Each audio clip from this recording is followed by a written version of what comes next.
Corruption is a cancer, is a disease that deprives countries and people in countries of their rights, and also it drains countries of their economy. It misplaces the economy, and it creates problem for people in the country, deprive them of their rights. And I think if Africans fight corruption and they see that their economies are managed properly, there'll be a lot of peace because it will bless a lot more people.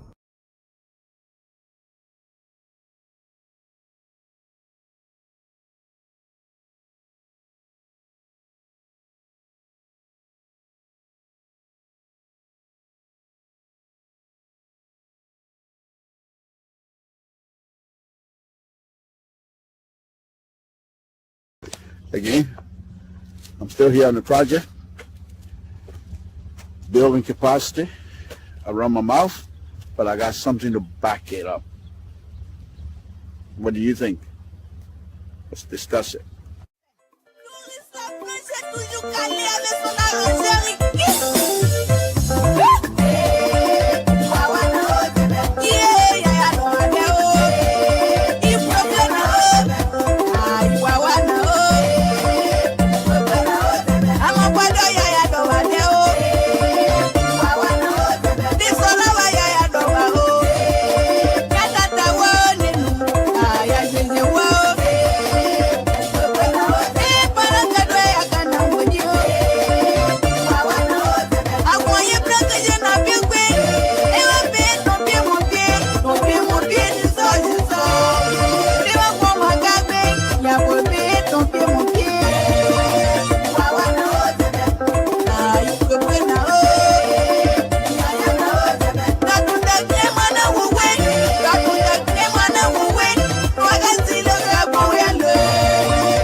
Corruption is a cancer, is a disease that deprives countries and people in countries of their rights, and also it drains countries of their economy. It misplaces the economy, and it creates problem for people in the country, deprive them of their rights. And I think if Africans fight corruption and they see that their economies are managed properly, there'll be a lot of peace because it will bless a lot more people.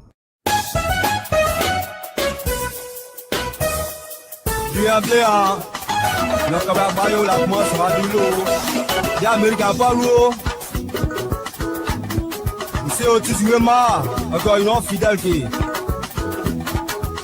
l'Amérique n'a pas loupé nous.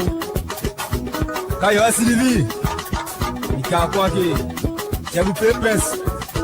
L'Amérique n'a pas loupé, t'as mon bien de moi avec moi au Ndé.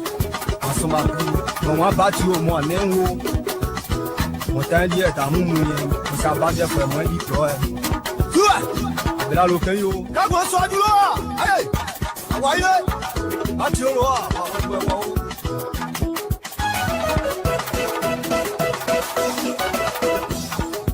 Yao. Abela lo kan yo. Níbi tó jọba yìí. Níbi tó yọba. Ma ti si mo kan yo. Ma ga jiji. Ouais, t'es jamais forcé ou. Si tu connais, tu connais.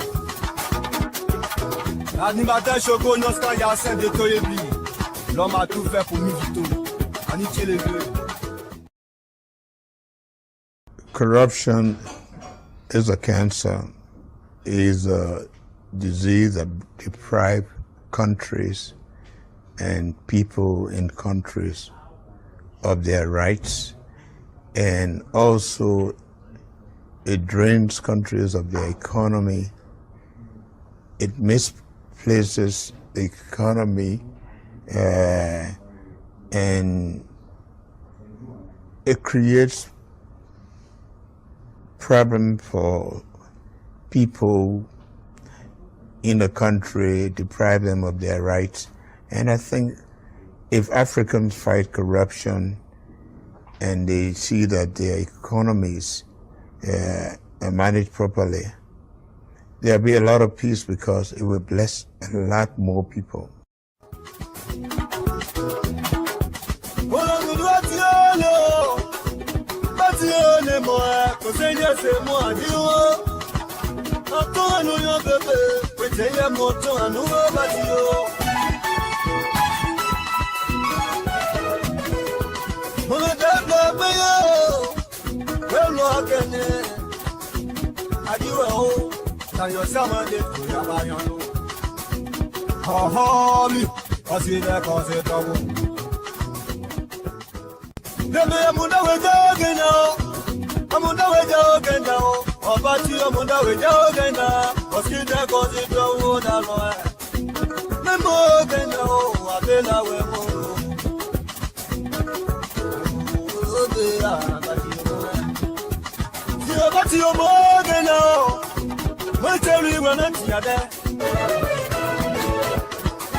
Again, good evening, folks.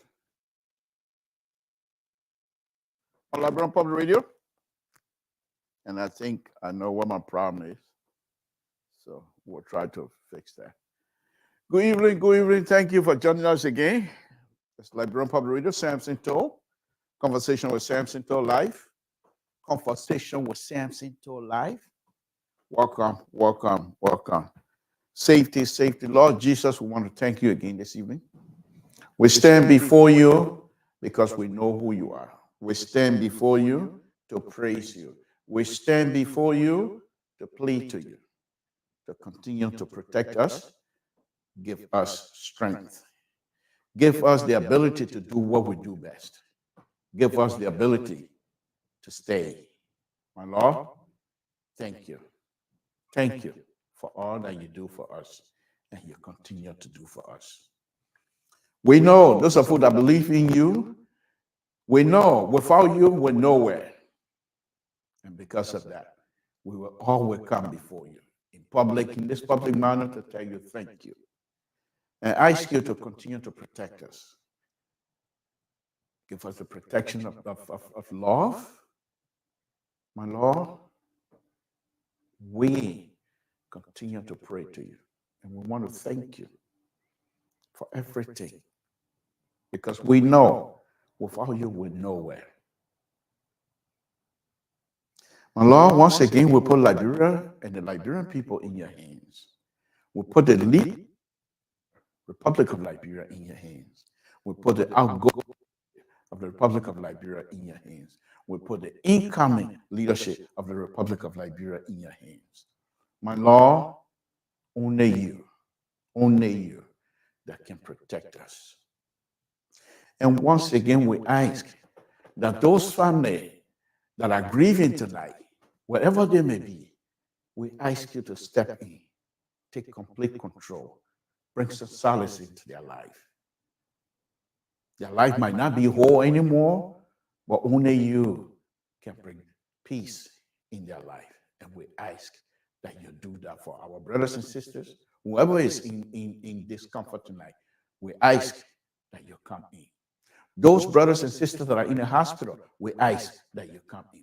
Those brothers and sisters that are having difficulty trying to make the end meet, we ask that you come in.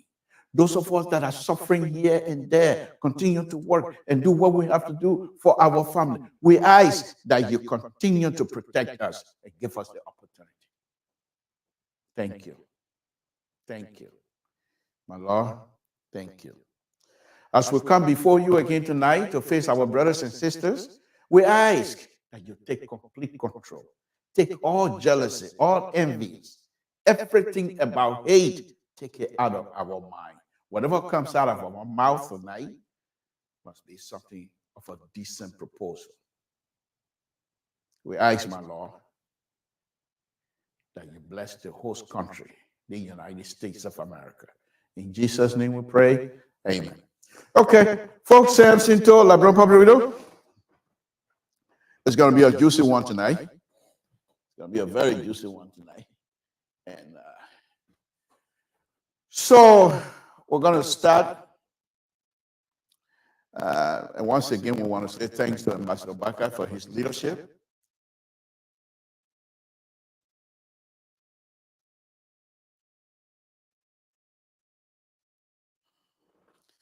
And let me just say this here again, to those young people that we keep hearing that they probably have arrived with their real self, we will point them out. The likes of Amon Toy, I will continue to bring his name out because I definitely don't want him to be rude to me. Whatever, I don't know. I don't believe that because he's way out there. They're the big shot. I'm just down here, plebeian. So we will never cross paths, but we never belong to God. So I want to make sure that whenever I put myself in a position, whenever I cross paths with him, every little word comes out of his mouth, I will watch it. If it comes wrong, I put it back. I put it right back in his mouth. I can't play around here. These are things that we keep talking about.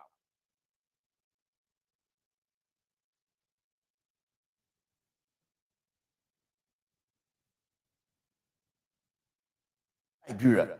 But you don't want to be bothered with the likes of John Molu. Then what kind of change you want to bring in Liberia? What kinds of change do you want to bring in Liberia? You're supposed to Molu on your side. And the change that you're going to bring in terms of corrupt behavior, it will be genuine. What is Liberia's biggest problem? Since 1980, they put people on the pole to kill them because of corruption. And this thing keep happening. I have been involved with projects. They take projects from me because I refuse to pay a bribe. I know those things. I know they can't have it. I don't care. That's what they do. Including, I told you guys yesterday, and John Manu just confirmed it again today. And it's been confirmed on Spoon TV. These people put themselves together and form a construction company. And because they are in legislation process, they go and get contract from Ministry of Public Works. They have no machine, they have no knowledge of construction, and they are outstanding project that they have already taken money for. They can't perform. They don't have the knowledge. They do not have the capacity. I told you guys here yesterday, and I keep saying it. So why is it that we're going to continue to go this route and we expect Liberia to be better? How are we going to be better, my people?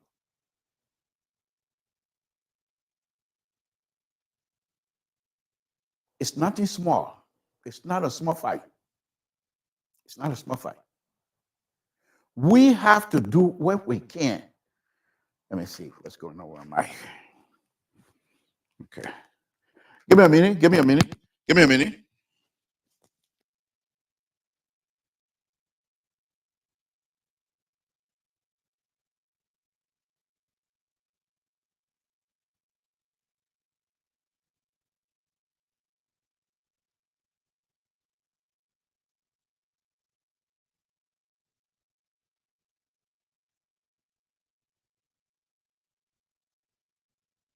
not going the way it's supposed to. Okay, I think I'm audible again. So let's put it in here. Going on the other side of my hand. I like putting my hand in my pocket. Going, I read a talk tabata, put my hand in my pocket. If I put my hand in my pocket, I can't talk good tabata. Okay, there we go. I hope no more interruption. But the point that I'm making is, what's going on? What's going on with him? Let me take it from this side. The other my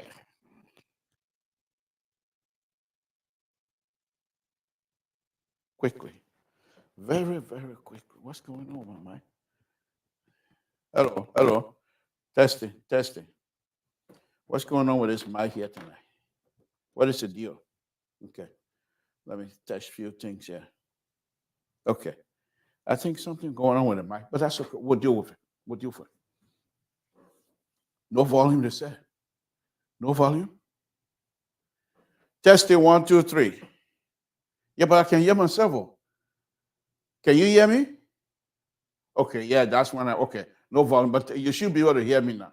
So anyhow, let's go on. I think I'm audible on Facebook as well, because I see myself and I watching myself. I love myself. But let me go on. So these people that don't have the ability to do work, and they get these contracts, huge amount of money. I've been saying it here from day one.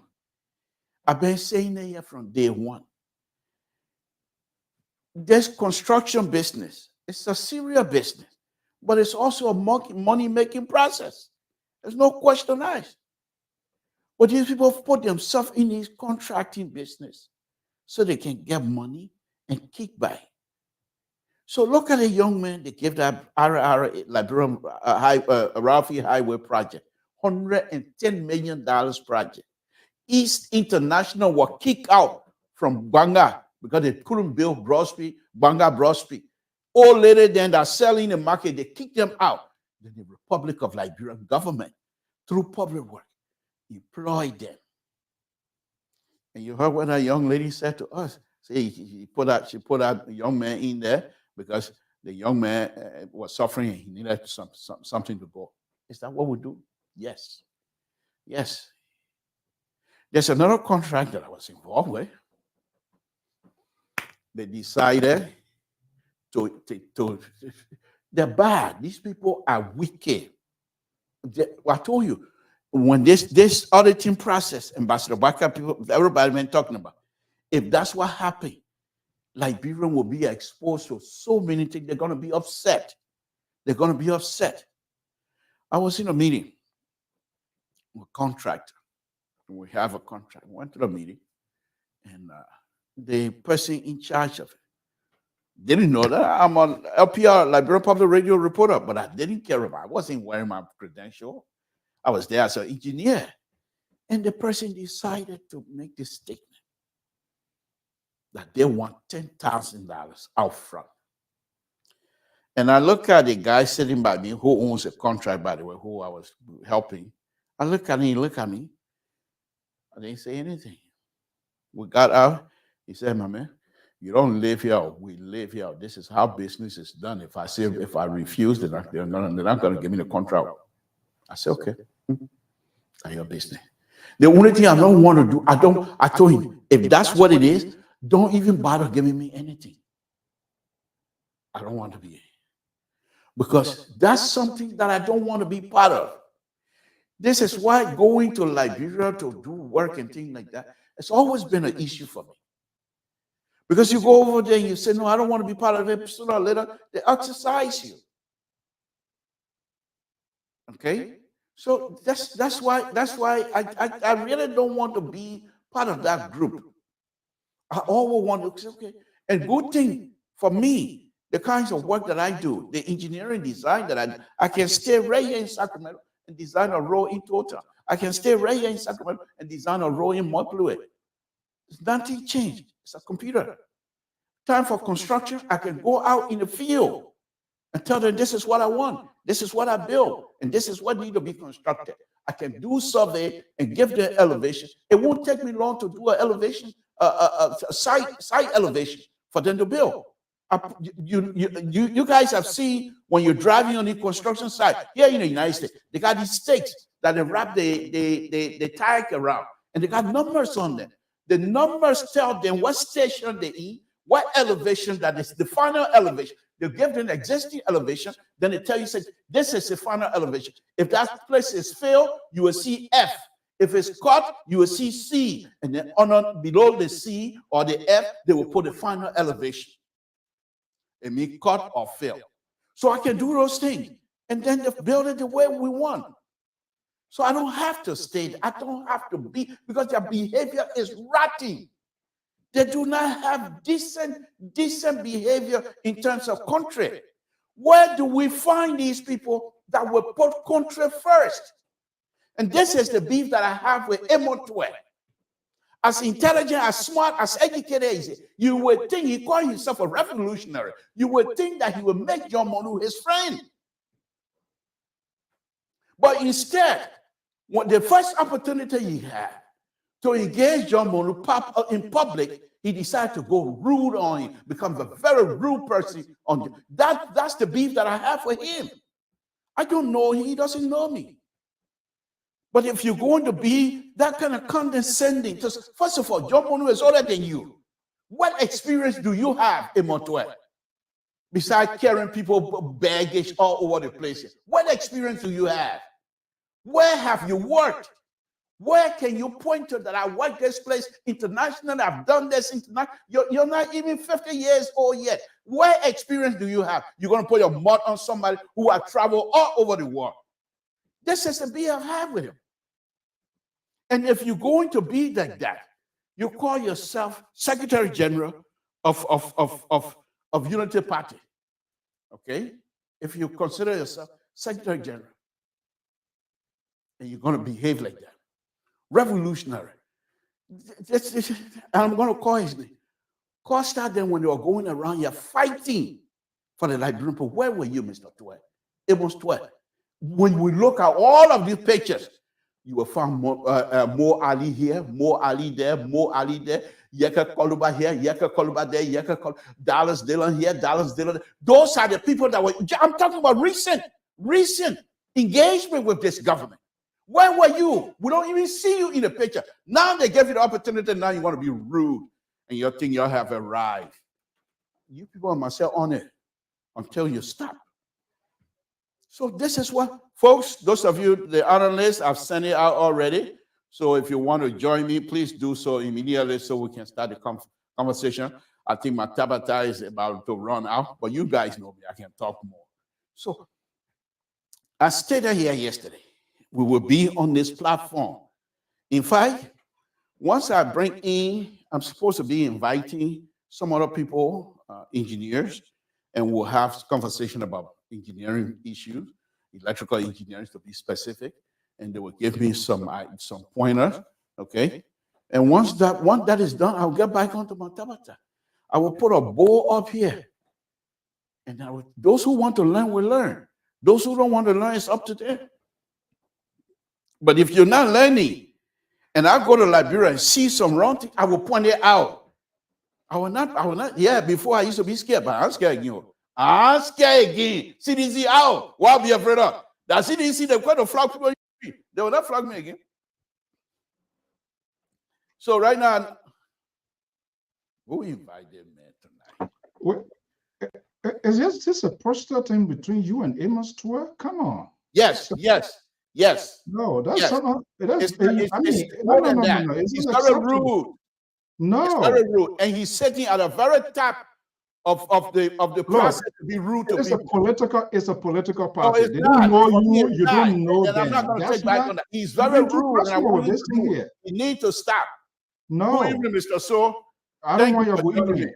I don't want your good evening. Let me finish my Tabata here. Just 1 second, folks. So Mr. So has just joined me. So I'm going to go sit down so he and I have the conversation. But the way he started already, you can tell. Today is Tuesday, right? Bamboo Divakola. What's your problem? The old man. Mr. So, on a very serious note, Amos Twe, I mean, not Amos Twe. His name Amos Twe. Yeah, Amos Twe. The way he approached John Molu the last time when he had the opportunity to engage John Molu. He was very, not only condescending, but he was very rude. In what And context? I want him to understand. First thing, you and John Molu, you're not equal. Look, Mr. Soul, I'm allowed. I express myself. First thing, you and Mr. Tuad, you and Mr. Molu, you're not equal.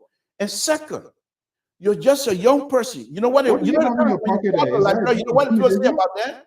They said they have arrived. They have arrived.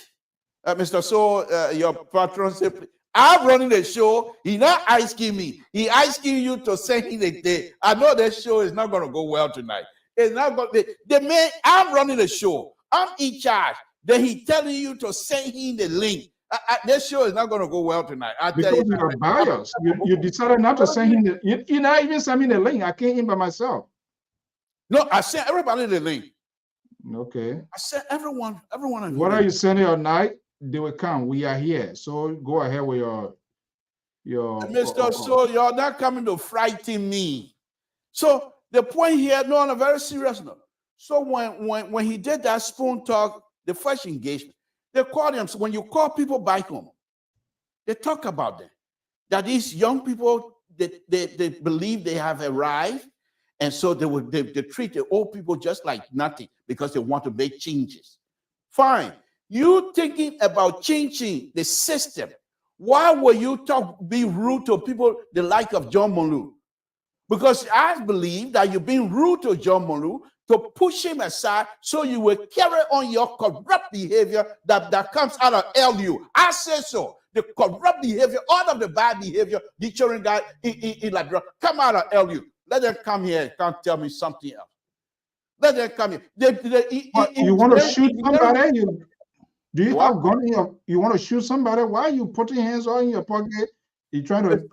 Here we go. Here we go. Easy. I tell you right now.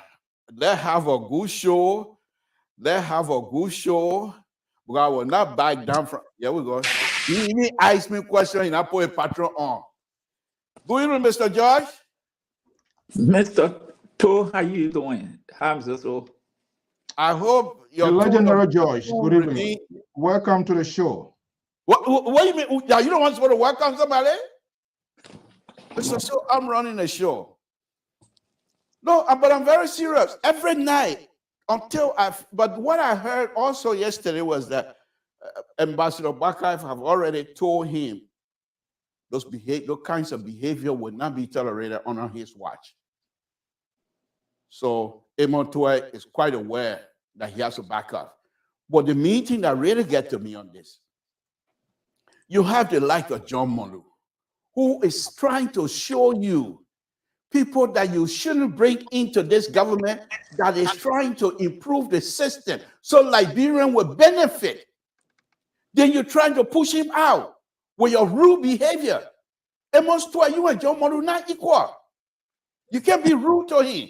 I will be on that young man, and we're not going to have another conversation coaching on Ambassador Bakayev. It's not going to happen. I will talk about it, and I will say it. So I just want them to know that. So that's my tabata for the night. Well, folks, those of you that are listening, Ambassador Bakayev, President Bakayev, you're so great. President Bakayev is so great. Thank you for winning the election.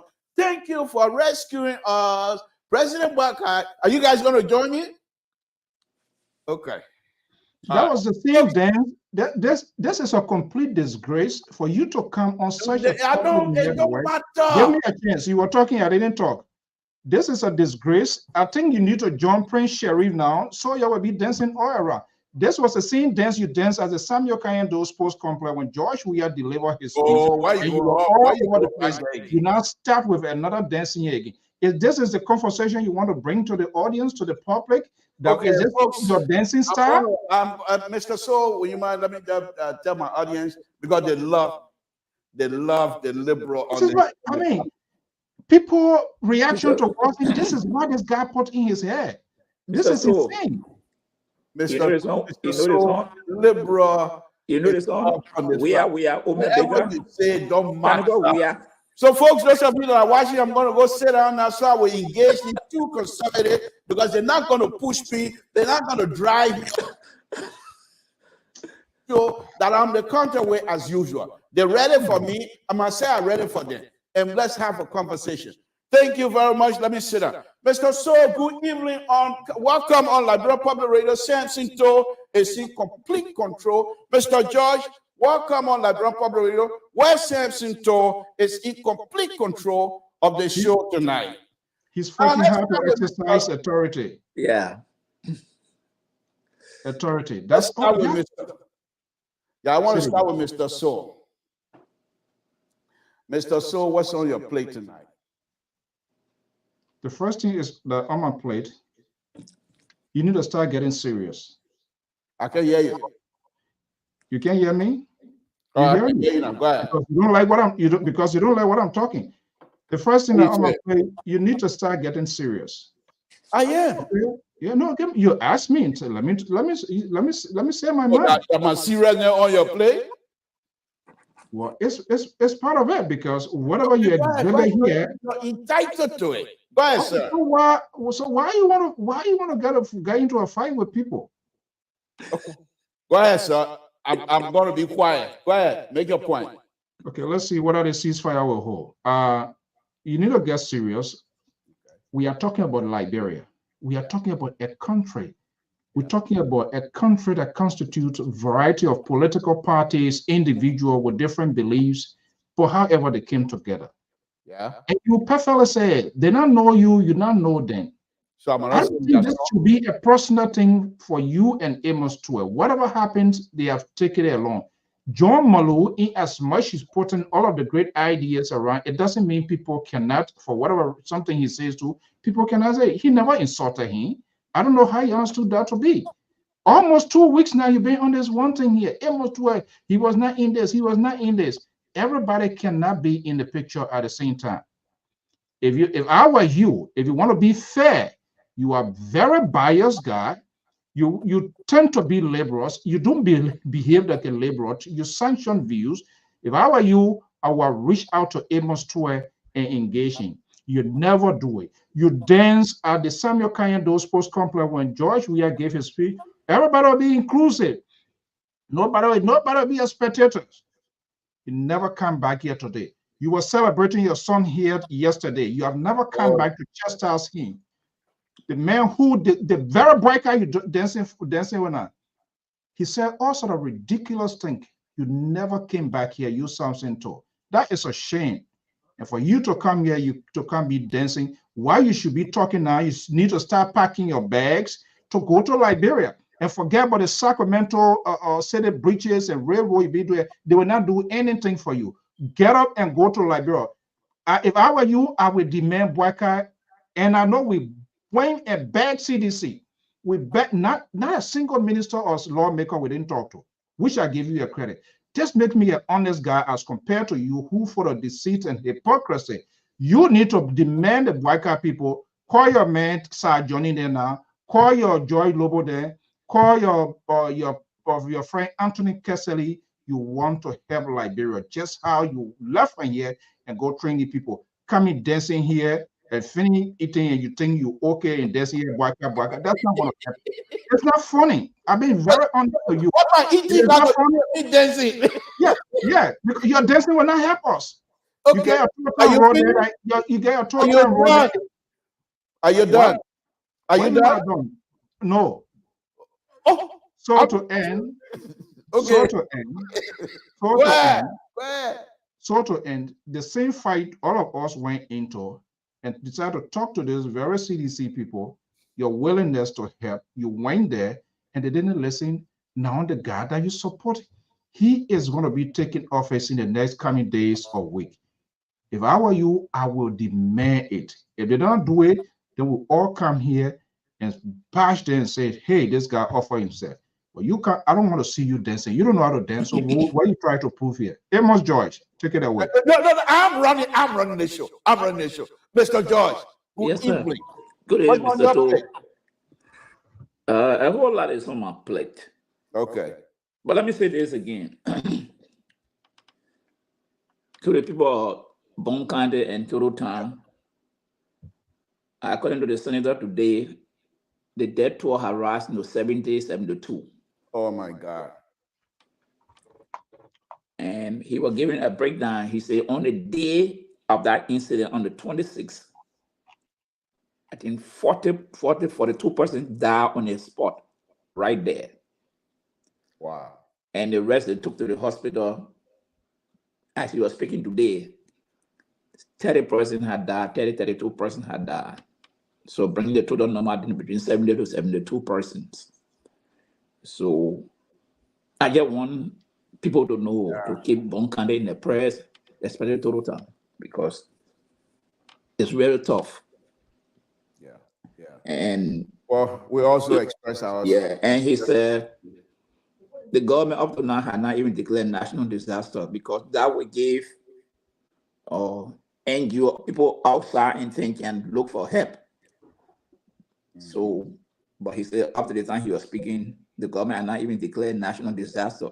You got 70 people dead from an accident. Why the government cannot declare national disaster? At least that will give them the people hand to ask donors and things. But that's one of the things on my hand. And the next one is the president nomination of Samara will call it to go to the LRA. We said it before, it is his constitutional right. But it made me to wonder the CDC-led government. This man worked almost 7 years in the government. They let Thomas not do. They brought his body home, I think this going weekend. Why the president could not wait for the man to be buried? How will you feel? The family of that man going now to clear his office. To clear his office now, that somebody coming to take over that office. His body is still lying in the funeral home. Amen. For me, then I try to question the president. What is his thinking? What is the empathy? The revenue, they got deputies there. They got deputies. You got less than 20 more days in office. Why yesterday this man not even been buried? And you nominated someone that they send him to confront him now. Amen. That is just mind-boggling for me. But I think as the people argue, he has a constitutional right. But what is the human side of us Liberian? And the last thing I'm hearing, I'm a little bit afraid for the Boakai team because I heard on one of the local stations today that if someone have 15 cars assigned to them, one man, 15 cars. From the Boakai side? And we are government. Okay. It said 15 cars, this man signed for 15 cars. And one of the other ministry, the person was submitting a period to some NGO getting people making 1,500 but paying them 600. These are leaked from the transition that they're getting. So those are some of the things that are on my mind. We'll go into detail later on, but those are some of the things that are on my mind. And the Liberian people, they are demanding accountability now. So Honorable Boakai gotta get ready. He has to get ready because Thank you. Yes. Terry, welcome. This is Liberia Public Radio, conversation with Samson Toe. Samson Toe is running the show tonight. What's up, play? I thought it was all things consider. Now, what you coming for? better go Yes. back. You better go. Oh my God. Now you getting ready, man. Say, Mr. So send me the link. It's now all thing considered tonight. On that thing considered counting too. You better go back. Go ahead, my brother. What's on your mind? It's me, Okay. Yeah. So many things going on right now and all those kind of things, but my attention drawn to why up to now the diaspora Liberians have not gotten the full details of the breakdown of the amount of money spent during the campaign. I think Molu said he was going to give us a total breakdown of how the money was spent.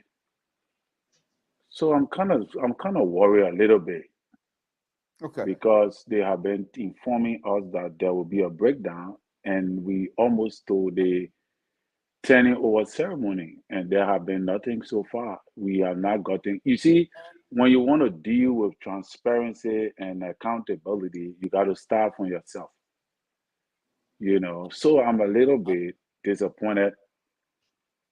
Let me reassure you quickly. Who you are to reassure people? This is how he covered on this level here.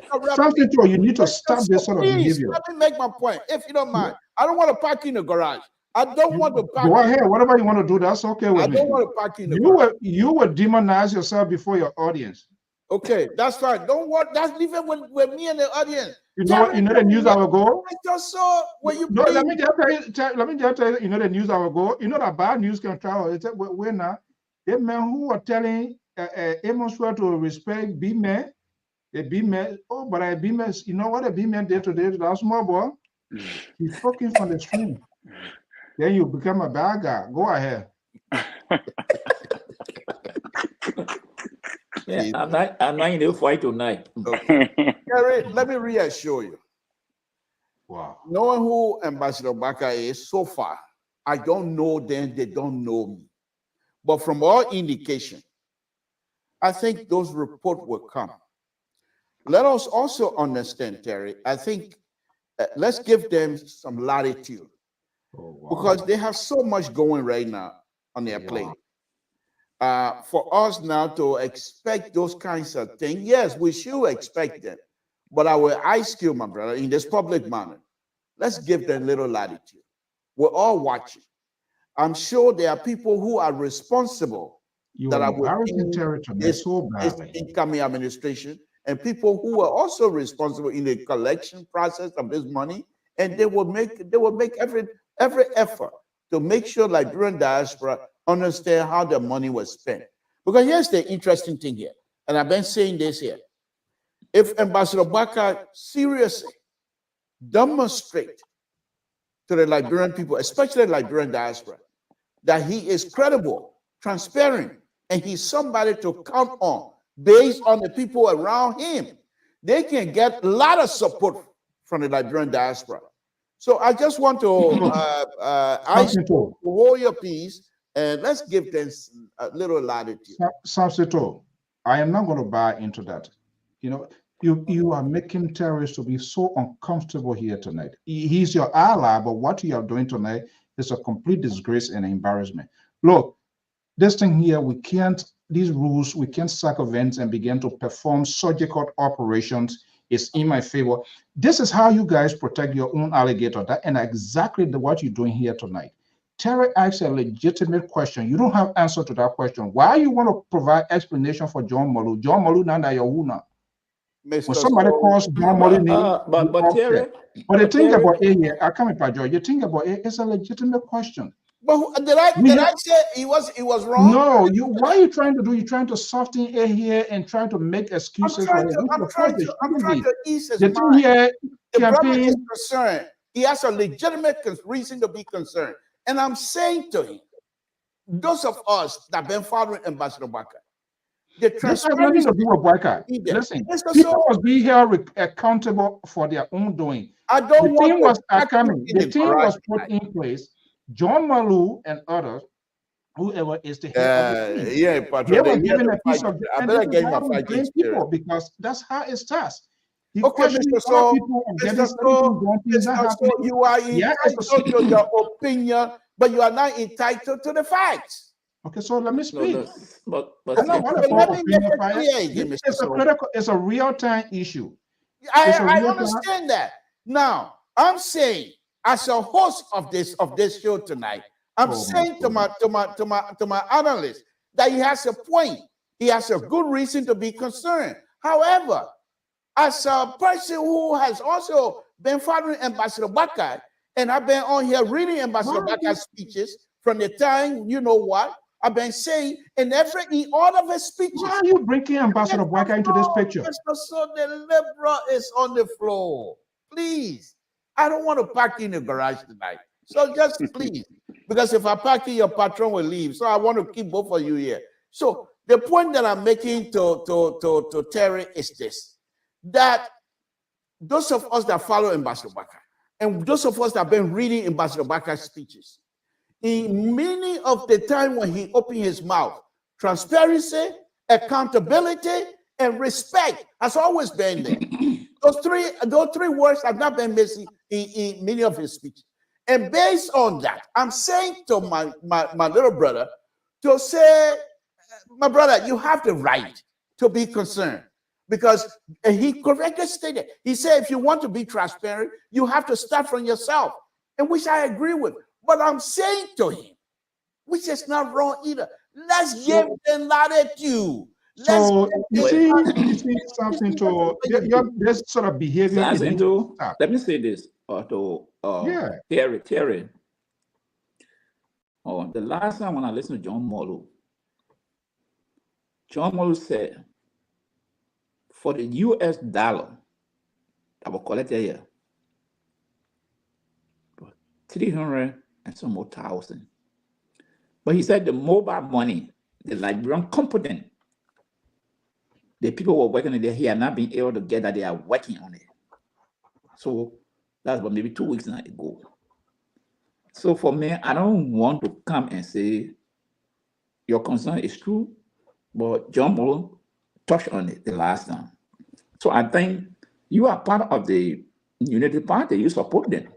So you got a medium, you can reach out to them, because we're supposed to be asking you. You can't come and start telling, are you concerned? But that's legitimate. You can't come and say you're concerned. Reach out to them, because you are a supporter. You contributed. And this is why, Mr. George, I don't mean to interrupt, but this is why I step in, and he and I having some sort of a sidebar conversation, and then Mr. George jumped in and tried to make it into something like the route you going, which is somebody is writing now, informing me, in fact, trying to lecture me. And this is based on Mr. Soper. But I'm not here for that tonight. I'm here because right now, there will be little kumbaya for now.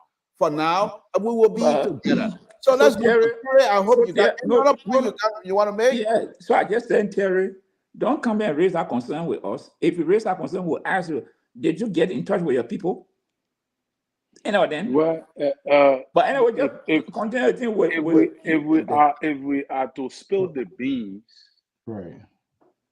Then why can't we spill the beans? If you want to spill the beans, you should have some information. If you are not reach out to them, then don't come and complain to us. That's not his job to reach out to them.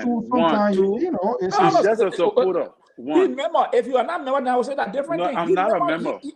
I'm a supporter. But however, listen, Terry, 1 minute. The time your ANC people, there are 75,000 hours. There we go. I said on the platform. You never told us that you never said anything. But anyway, Papi, let's leave it. All of y'all the same people. Already, all of y'all the same people. Liberal.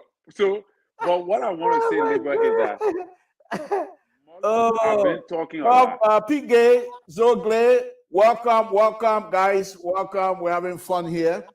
Thank you for joining us. Okay, so let's go on now. Let's start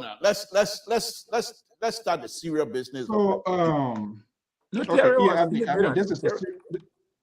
this is a serious thing. For me, my bigger worry here in the next 22, 23 days, what really going to unfold to the incoming administration? How will it be handled? How will it be processed? How will things be stabilized? I think those are very much important. We're seeing not little demonstrations here and there.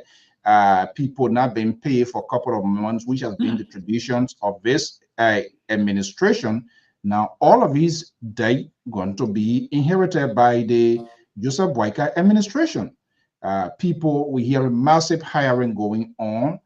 These things being done overnight. Now, the government have the right to review these things, and there's a way they're going to find these things here. But the ordinary Liberian, the ordinary citizen that will not see it, and it will become a big political issue, people putting people down, but they will not understand the context that these people, some people were being brought into the system. Now, when they are brought into the system, obviously they have become a civil servant. What next? How the incoming government going to receive that? It's an issue, because even when they are right and they begin to say, oh no, wait a minute, how come these things is happening? This has not been there for the last 1 year, 2 years, and just less than to a week for a new government to come in place, and then to override a payroll of an agency or a ministry or a branch of one of the branches of the government somehow, some way, because you want to accommodate people in whatever way to put the incoming administration in a very tight position. That is an issue, and it's going to be a tough one. Yeah, but let me address that. Let me address that very quick. First of all, I disagree with you in that respect, and secondly, let me just say this here before I go addressing you. Even though you're the CEO of this platform, but you do not have the legal right to restrict any one of us. This is a democracy at its best. And even as Mr. Central Right, no, I'm not calling you again. Mr. Central Right, let me just tell you, I'm on the phone. 1%. 1%. I'm you say, So 1%. I don't want to say it, but I warned me here last night not to say that again, so I'm not going to say it. But you must just say it, so just say it. No, that drop that, you not distract me. This is a point I'm making. This is LPR. In the United States, every one of us have the right. I can come here and dance anytime I want. You can't stop me. You can't restrict me, because this is a democracy at the best, and I'm a liberal, and I will not allow you to inject, like Pennu said that he injected what's the virus? HIV virus into incoming senator, and so he has not recovered yet. That's what he said on the show. So you're not going to bring that on here. So I understand your point, and it's a very legitimate concern for all of us. But I want to say this here, for those of us that have been following Ambassador Boyka, just from little things that he has done, the way he has engaged the community. I think if any CDC continue to behave like that, employing people and what have you, Ambassador Boyka, he's the most experienced person, and I believe he has the ability to handle that. Look what he has done with the Bond County tragedy. He has gotten himself involved, sympathizing with the people. So he has the heart for the people. He has the mind to care for the people. So even the Liberian, why they did not stay here for the Christmas and New Year and decide to go home? Because he wanted to be with his people. Because he knew the people. You're talking things you just don't even have an idea. It's still on. So please, let's have that decorum here tonight. This is the platform of an intellectual. Let me express myself intellectually. So let me say this. I'm everywhere. You know that. You know I'm very good at that. But let me just say this. So Ambassador Boyka went home to be with the people, not because he doesn't have money for himself, but he wanted to demonstrate to the people that I am the president for all. What I CDC pay you, they ain't pay you. I hear we're all going to go through the same thing. This is a leadership, a genuine leader, someone who cares for the people.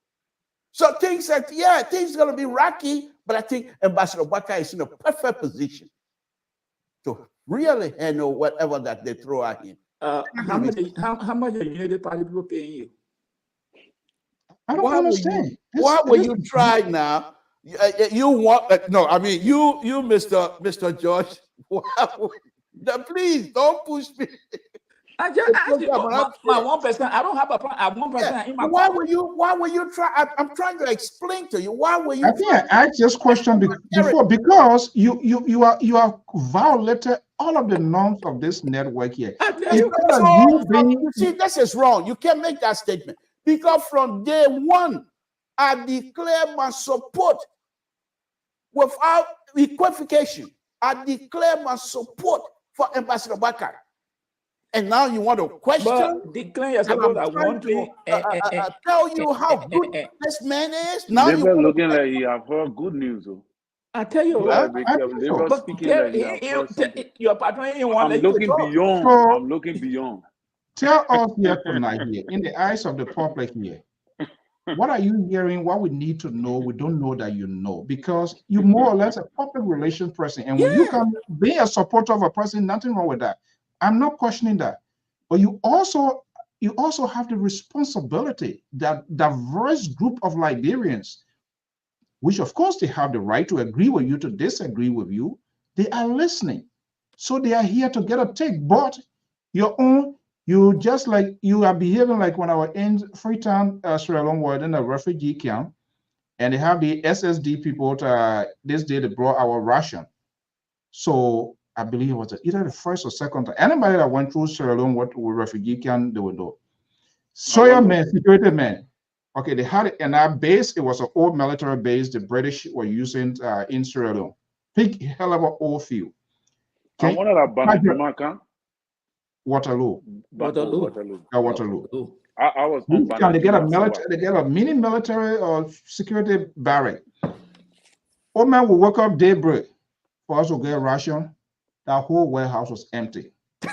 The guy who Saloma, there's something. The guy who was the commander of Bangura, when UNHCR that channel they came, they asked the man, he said, but what did he do? He said, me, I no eye behind her. They look at the low pain. So he just said now he was looking for him. Any other things that happen behind him, he doesn't. That's how the liberal is behaving. I think you have won the process. You fought a good fight. You advocated. You did everything. You need to take the other side of it now to play the devil advocate to hold your own accountable. But you just hear now, anything somebody said, Terry, of course, Terry too supported Ambassador Boyka. He asking a legitimate question. And you just all over now, you become a special envoy to John Malu. You're talking for Joseph Boyka now. You're talking for every. Is that how you're going to be doing it? Then no need of us coming here. You come and do your dancing and see who really the dance we have danced. That's why God in this place here going into studio, making songs, and people needed to address critical issue. You are blowing this trumpet, and you will come back tomorrow here to say you are disappointed. Thank you. Are you done? Let me make this clear to you and your conservative friend, and of course, my own little brother as well. Always, we're on the same side. But let me make this clear. There is nothing in it for me. I don't know them. I know Sir Johnny. I know Lobo a little bit. I know Cassidy. Samson told stop it. Let's get to the question. No, Samson, you got to stop this thing. You say you don't know them. Anthony Kessler was in the office of the president to be. Sir Johnny. These are the ears of Honorable Joseph Boyka. And he continued, I don't know. You are in Rhode Island with him and you say you not know them. Who would believe that? What are you saying? Okay, the word knowing is relative. So tell us, what do you I have not had any conversation whatsoever with Sir Johnny since my brother died about 2 years or so ago. That's it. That was the extent we met. But you know them. Before the position, you know them. Yes, but let's forget about knowing them. Let's forget about knowing them. Okay. Here's the thing. Let me tell you now. The reason why I'm so happy about Ambassador Boyka coming to power. Let me demonstrate to you. And those of you that consider yourself political junkie and also educated as you are, over the next few weeks, he said, And during my inauguration, my vice president and I will lay out our roadmap for progress and development. What's wrong with this guy? Okay. I don't know. And in that speech also, he said he wants every Liberian to come on board and helping to manage or helping to rebuild the Republic of Liberia. If somebody who's making these kinds of statements and saying it is not about me, it is about us as Liberians, then Samson used to be the first soldier of the progressive. Used to meet at coconut plantation Sunday morning. Was there for the rice riot 1979 and saw a lot of stuff and saw a lot of depression in total. They suppressed the people in total in the total belt because of two-way parties say so. And now we have one man, one vote. And Ambassador Baka is telling me and any other Liberian to join him. Why would I not be happy? No, I will tell you. I will be dancing on that. So you not get off of that. Let me. If I praise, you know my position already. I came here publicly declare my support for for Ambassador Baka, not Unity Party, but for Ambassador Baka, and I'm continuing that process. I'm tired of hearing this thing. I'm tired of hearing this thing. Let's move on to the topic. Go to Terry. Let's move on to the next. I'm tired. That's fine. I'm tired with this Baka thing here. I'm tired. Let's move on to the next topic. Today we heard on the sister network from Spoon, John Monroe, laying out some issues about corrupt behavior. Last night I was on here, and because your patron didn't show up, so you two didn't show up. None of you guys were here last night to help me carry the. Oh, Ambassador Roosevelt Dan, thank you for joining us. When I went to I got a picture here of your hospital you built in Nima County. Thank you for joining us. I appreciate it. I appreciate that. Like somebody, the troops, I said, we want somebody, and we are working on them tonight. Yeah, I know to know. You're going to Ghana again? But let me go on now. So the issue here is, let's talk about the corruption. You heard Ambassador Baka. So yeah, okay. Let me make my point. I don't want to talk on whatever conversation that was discussed on Spoon. I never had access to it. I never talked to Moro. I don't buy into those things. Let's talk corruption in general. What? Let's talk about corruption in general. What does it do? What would corruption, if it's not curtailed, what effect would it have on our people? We'll start with you, Mr. Soul. Why you want to start with me? Start with Terry, your friend. Yeah, go there, pardon. Yeah, they should not want you to know. You in Hazu. Two people came purposely. You are in Hazu tonight.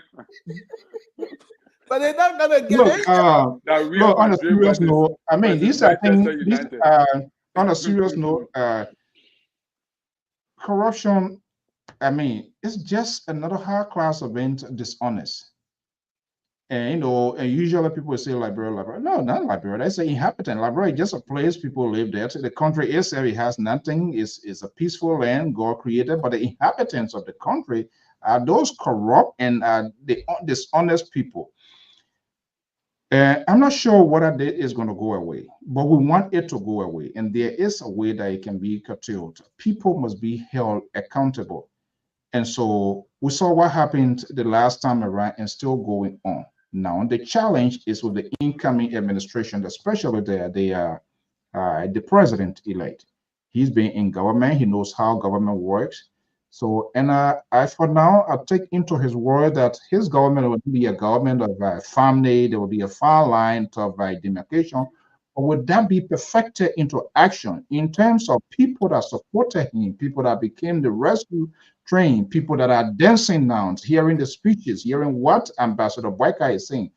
Will they have the guts? If something is going wrong tomorrow, will they come back here? Will Samson told, and I'm going to use you as a case study, will Samson told be brave to the very Liberian people that he's talking to right now, dancing, that everything going to be great and fine based on what he's hearing? he gets hope. And we all want that sort of hope to be built. But if for any reason, if any other person corrupt mind comes into his administration and begin to do things out of the way, when Samson comes back here to say, yes, I supported Ambassador Boyka or XYZ, will you have that courage as you claim to be holding Amos Stewart right now? And this is why that is not happening within our society. Everyone gives justification of their own people that they support when they are doing the wrong thing. They give justifications and they make reference to things that happened 10, 4, 5 years ago. When we begin to have this sort of visual cycle turning around, coming back to the same mere point, then how will we make a progress? So I am waiting to see when this administration starts to roll, people they're going to be bringing in government, how, is he say it's not going to be everybody going to be inclusive. Will he get people from the former ruling establishment? Of course, there are some good ones there. There are some bad ones. Will they tap into those bad, good ones to help? Or they say, well, all of these people, they are from the basket of deplorable. We don't want to bring them over. So there are a lot of things that we're going to look into it. But overall, I think this fight, the man who's going to take this fight is the president-elect himself. Just how he's going to handle it, he needs to put his foot down. If anybody who is a founder of Unity Party, if you are brought into the system and you think you want to take advantage and say, oh, maybe, oh, the man, your old man, he can't do anything, or we're being in the same struggle, we're being in the vanguard, then that's how the train going to derail. So he has to be alive. And we need to start having this conversation to serve them as a reminder. And you yourself said it, the vote that these people got is because of the outrageous conduct of governance by this administration that will make people to vote the way they vote. So he should have that at the back of his mind. Okay. Let me go to Mr. Josh. Mr. Josh, we heard some of the things the past administration have done, I mean, the outgoing administration in terms of corruption, including some of the lawmakers with respect to infrastructure process in Liberia. What are some of the things you think that Ambassador Barker need to do so that people would know he's very serious about corruption? Because in my opening, he explained to us the process of what corruption does to the country and its people. So he is quite aware of it. But how does he convey that to those who's going to be working for him? And if those people does not follow the rule, what are some of the prescriptions that you would provide here tonight for Ambassador Barker to listen to? Well, I will use my analogy. You want to rule a country, you cannot hold a Bible in your hand. Jesus loves everybody. So if you want to rule a country, you cannot hold a Bible in your hand. Everything we're talking here, we start and we end on about Joseph Boakai. He wants good governance, it got to start with him. It's on about Boakai to have the political will to do what the Liberian people empower him to do. And number one on our list, everybody in Liberia is doing audit, fighting corruption. So I tell people, so it's not Ambassador Boakai, what he want to do. The people are already setting the agenda, the people who gave him the power. So he just need one to implement it. But let me say something. This past, the government asking about. You see, you're on the stadium crying, or you will not be spectator. Oh, this is the best speech the president ever gave in the country since 1847. That's you. Yeah. But the people became spectators. Look at today's video to the National Road Funds. 5 years ago, you bring people in, you say they are contractors. And what the labor law says, you cannot allow anybody to work for more than 90 days. After 90 days, they become an employee. After 90 days, they become an employee. You kept people there 5 years, not being employed. These are the people who see Muya, CDC, Muya, CDC. These are the people. These are the grassroots.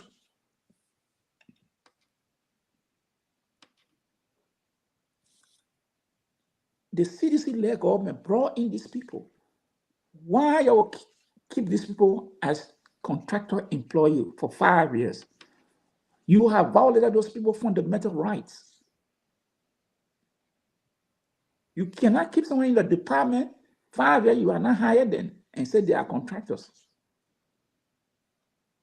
You are not a private entity to say, okay, maybe after 90 days we'll renew your contract because we don't want to hire you. So every 90 days we'll renew your contract. That was nothing. You just kept the people there. So like those people were being abused by the very government. They say that they brought the power. That it is another form of corruption. They took so many people, they carried them to the port. They said, my man, we just begin a small thing. Every month we get a small thing. They're not on payroll, but you have them there. Those are all forms of corruption. Now, the question is, young people talk about inclusive. Yes, I get that. But for me, I'm a radical guy. Liberal, I'm a liberal. I'm not liberal.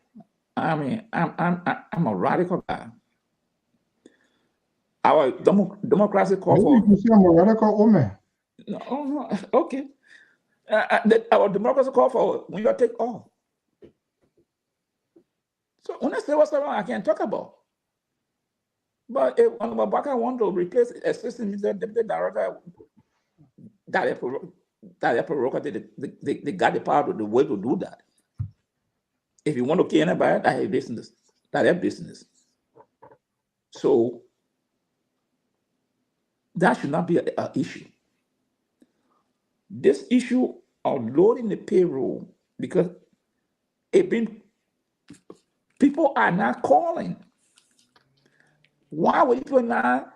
You in the ministry, they never hire you all around here, and now they hire you, then promoting you and give you fabulous salary. So when the incoming government come now, oh, the man high, but yeah, the money the man making. This is the strategy president we have been deploying to embarrass the incoming government. And the Liberian people, someone now will expect the citizens will not understand. They will say, oh, the man putting Liberian down. The people putting Liberian down. They don't want to do what they want to bring their own people in. But you had the opportunity. You did not employ these people. You had them as contractors. They put in power, you had them as contractors. So if Baka can say, you know what, people are contractors, and we cannot keep contractors here because, hey, we can't pay you people because you're a contractor. The government, Okay. or we can pay you people, but we can't keep you because you're a contractor worker. So you got no agreement. You're not 7-7, by the way. Okay. And all the people they're employing, will they go back to check whether they pass the 7-7 test? Because before you get employed, you had those 7-7 used to have, and Samson told you know it. 7-7 used to get tests to all the employees, even as a therapist. Are they still doing a test now?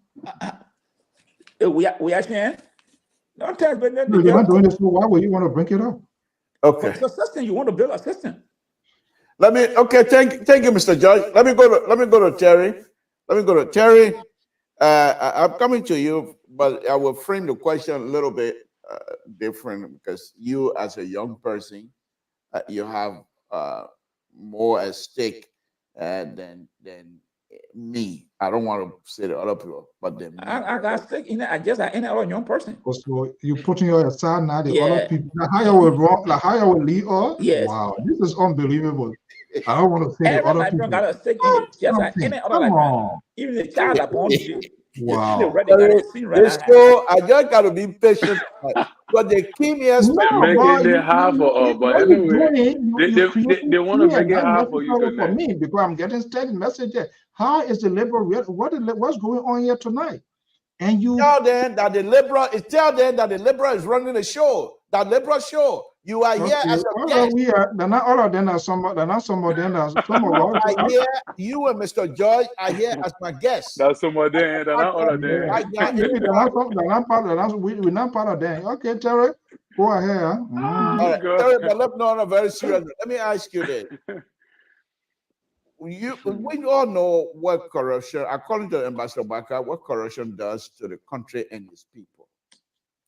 If the kinds of corruption information that we're getting and all that we've been reading about, if those things are real, how is it going to affect the young people that perhaps might want to take some sort of not necessarily leadership, but some position within the government? How do we deal with this massive corruption that we're all hearing about? How do we deal with it? And what are some of the things Ambassador Baka need to put in place for people to know that he's very serious? Well, first of all, we got to look at what is the cause of corruption in our society. Because if we know the cause, then we'll know how to fight it. So in my mind, the cause of corruption is poverty. Poverty creates desperation. Desperation creates greed.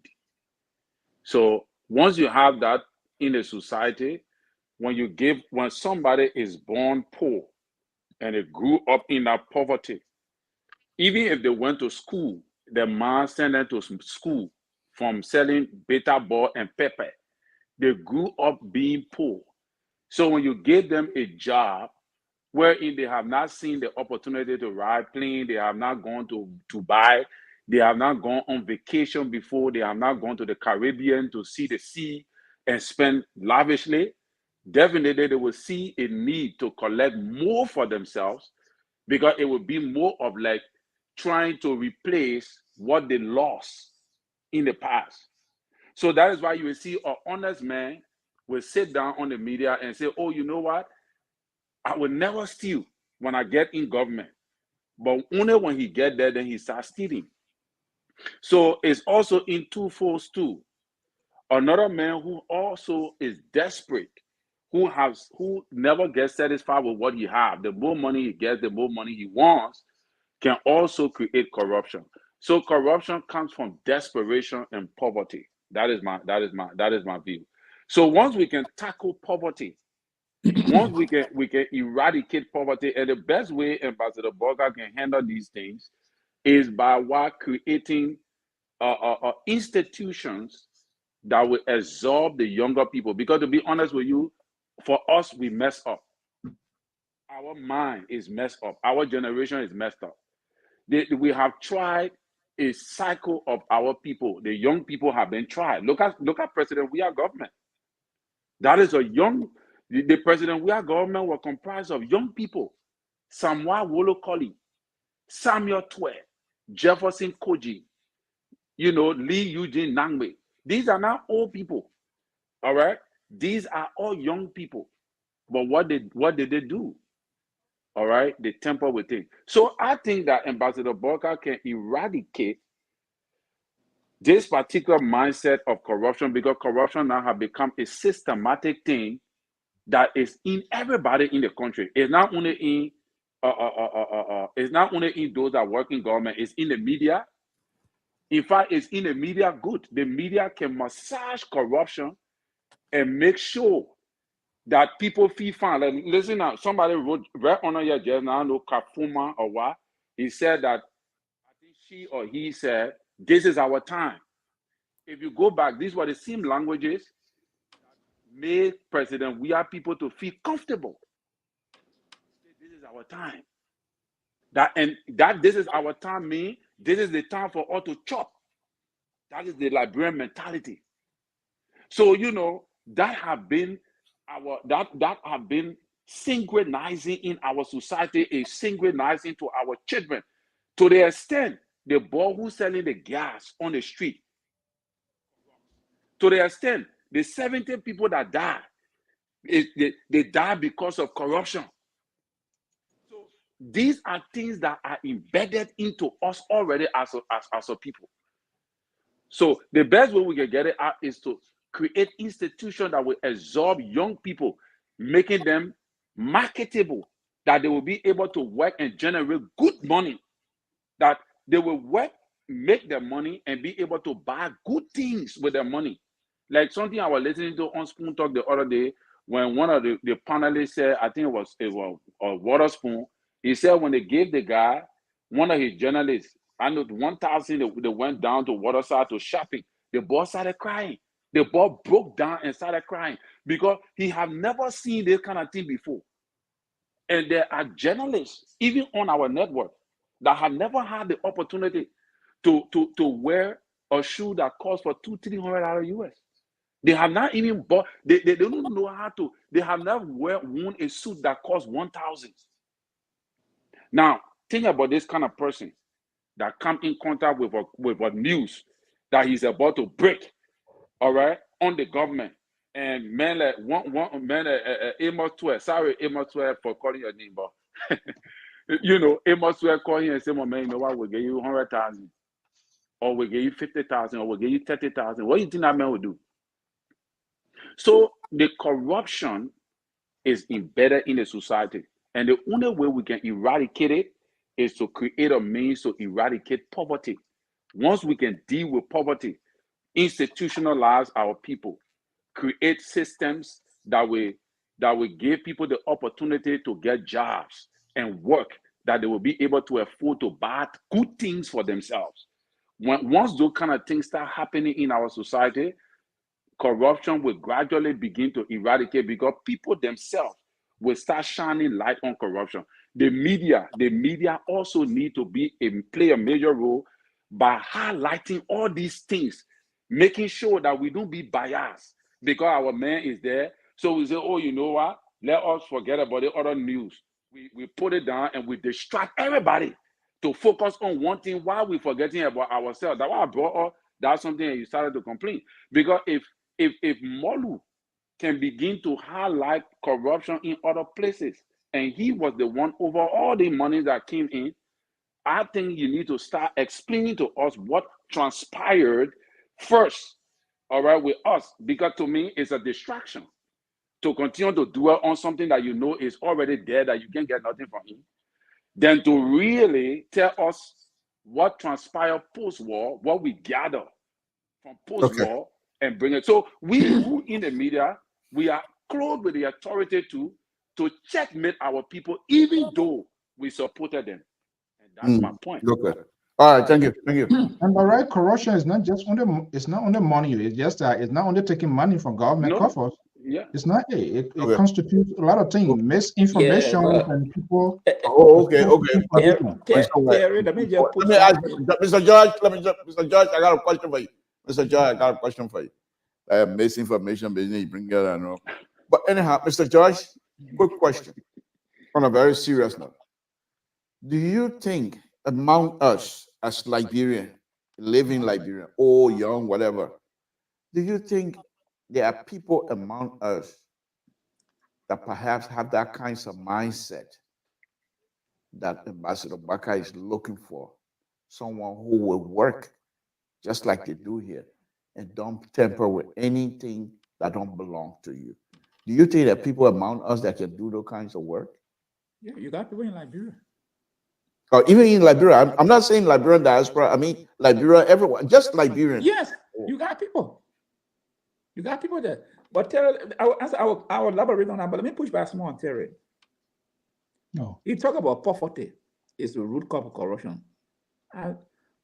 I would tend to agree, but I say no. Not the total root cause, one of the major. One of the major. You know what happened?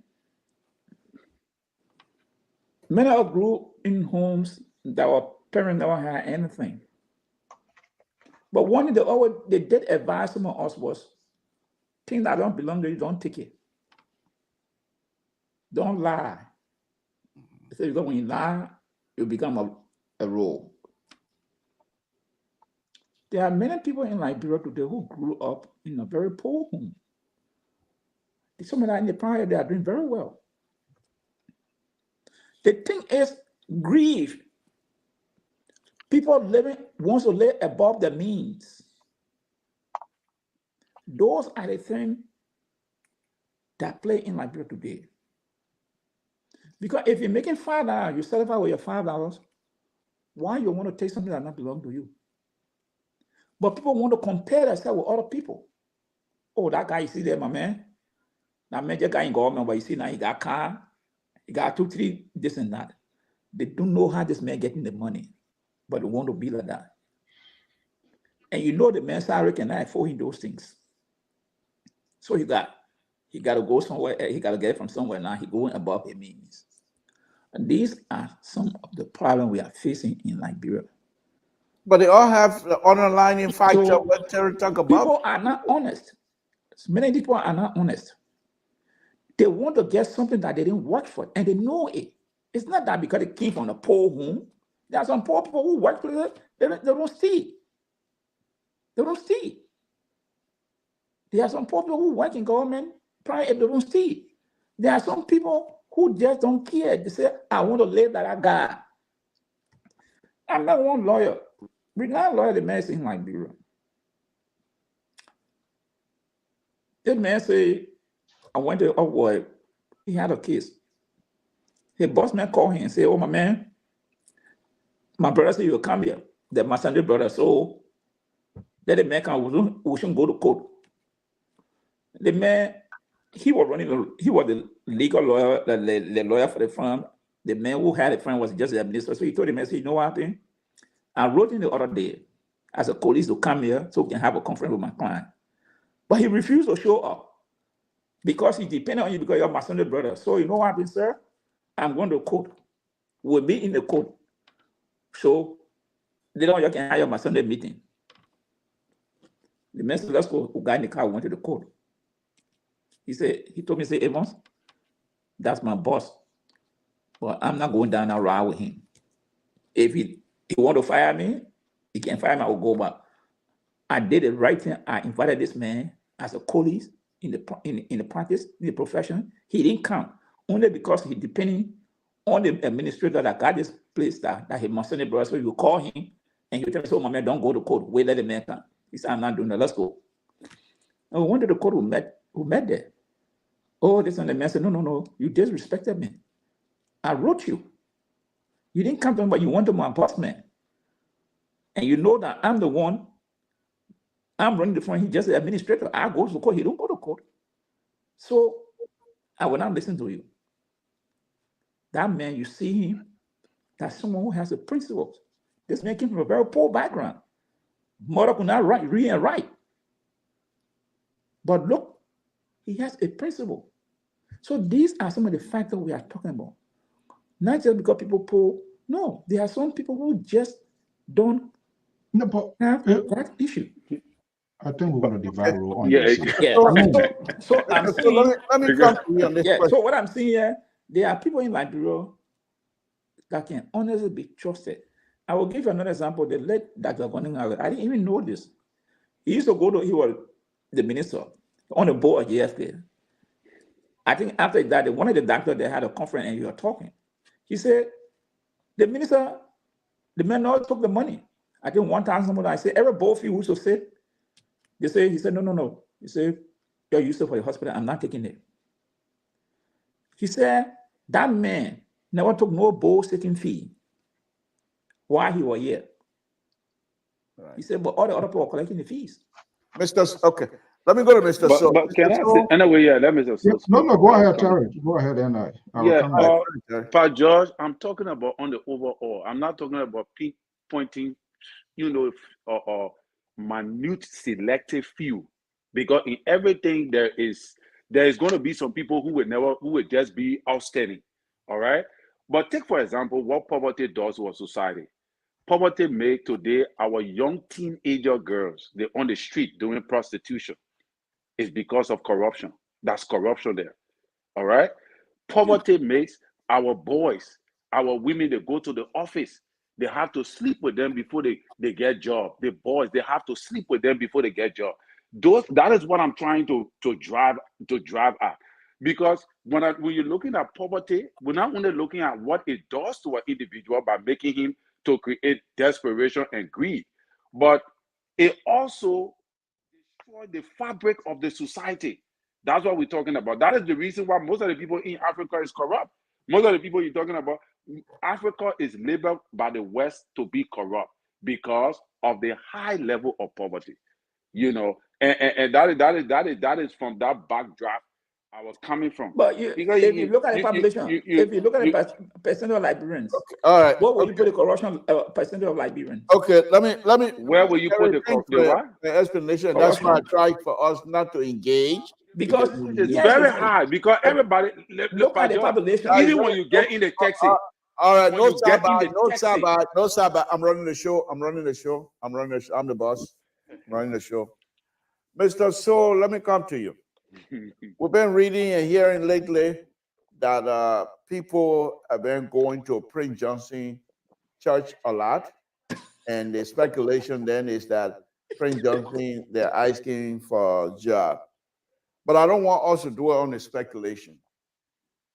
Knowing some of the comments that Prince Johnson have made about this incoming government and his utterance with respect to what he believed to be his own involvement and things like that. How do you think Ambassador Barker how does he deal with Prince Johnson before it becomes a headache for him? Well, that's not the first time. Prince Johnson has made comments in the past, and he will continue to speak, so to say. But I think there is a challenge here as well for the incoming president. And I was anticipating if I were to have an opportunity to even ask this question to interview, that would be the question. I anticipated VOA asking this thing here, and that's not going to go away. Eventually, when he takes off and face some international cable network, they're going to be asking what his position would be. He has made some, and politicians always make comments, make statements, and then not in the too far future, their own things catch up with them. You're going to dance with the devil. Now, this Prince Johnson is a devil, and politicians, they say anything because they want to get to the finishing line. So what will happen, for example, tomorrow, the date or what his name with a teller, and the Nigerians, when the Nigerian president came, Uncle Sam said, well, before we can do this, hey, Helen, this guy need to go. And they have to make that sort of tough decision. So if in the instance, such a sort of a conversation were to come out tomorrow with the international community, they say, like, you know what, this guy, because they will see you now, they will see Buchanan as someone who follows the law, someone who is willing to implement the laws to the letter, and say, hey, yeah, we don't have a problem with you, but this guy that is around you here, there are a few things he needs to answer. There are questions he needs to answer. What would be Boyka's decision making? How would that decision be processed? Coupled with some of the little political things that happen, that he's, whatever interpretation people are giving in terms of he's ungrateful, he did this, those things going to factor in. So it's a tough one, and nothing wrong with people getting job. Everybody wants job, and I've said this here. All of these people are talking, oh, I don't want job. If you don't want job, how are you going to survive? How are you going to live? Unless you don't have a good intention for the job that you're supposed to get, who doesn't want to work for their country? You and I in this country, people want to do like work for the state, because there's a benefits, a lot of things involved. It's not a matter of why you're taking there, but your own authenticity, the kind of rightful good conscience that you are taking to work for your country. This is a very difficult one as to how Ambassador Boycott, is going to deal with Prince Johnson. The very first sign and signals that are going to be looking out for now with this, because I see this is a sort of a proportional government, proportional in the sense that there are different political parties put together to get him to the finishing line. Their inclusion into this government, who's going to be left out, who's going to be, whether they will be satisfied or not, that's part of it. Whether some of them going to be making a demand, this is where I want to go. This is what I want. If you say you want this and if you can't get it and the president decide to give you something secondary, what would be your reaction? Will you still be part of that, or will you start going lousy on the president to say, oh, this is not what we talk about, this is not what we agree about? So the first indications of the stabilizations of this government is the formulations, the first phases he, Ambassador Boyka, are going to be appointing. Now, and it's a tough one. As far as I'm concerned, and maybe if any of the panelists or analysts knows it, they can say, I yet to know even Ambassador Boyka's own disagreement with Helen Johnson Sirleaf on which policy, what did he really disagree with, for which we don't know yet. And what we know, or whether it's going to be a little memoir after a while. But I think all of these things too, he needs to come out to say it, because you don't want to leave these sort of things undone, and people begin to circumspect and begin to guess, oh, this is what the president said, oh, this is what happens within the cycle. But it did not come within the media, it did not come in the spotlight, so people are apprehensive and people just don't know what to say. So it will be a quite interesting one. I'm looking at the first, 22nd is the inauguration, 22nd or 23rd? 22nd, 20 more days. Okay, 20 more days from today. 21 days. I want to see the appointments, the ministers, the directors, and after 1 month, 2 months, people who are being in the vanguard, if they are not called, how will it be like? What would be the fate? Because that will also determine the directions of the Unity Party as to how they're going to survive, because it is bounding that he needs to keep this sort of correlations that led him to this victory. He has to do everything. Unity Party, as far as I'm concerned, be very grateful to Ambassador Boyka, because he kept Unity Party alive. So they need to be very grateful. No, he should be grateful to Unity Party. No. They should be grateful to him. They should be grateful to him. He didn't make the party. Let me go to Terry. I'm running the show. He didn't make the party. Let me go to Terry. I'm running the show. Terry, so on a very serious note, do we, Ambassador Boyka and the vice president, do they try to contain Prince Johnson? We should collectively, or if Prince Johnson, if he feels that he's been pushed aside, what would his relationship look like with the incoming vice president? How do we gauge those type of factors anyhow? The Prince Johnson factor. What are some of the things we need to watch out for to see if he's running the show, or to see if he's being pushed aside? What are some of the signs that you will be looking for? Well, there are some.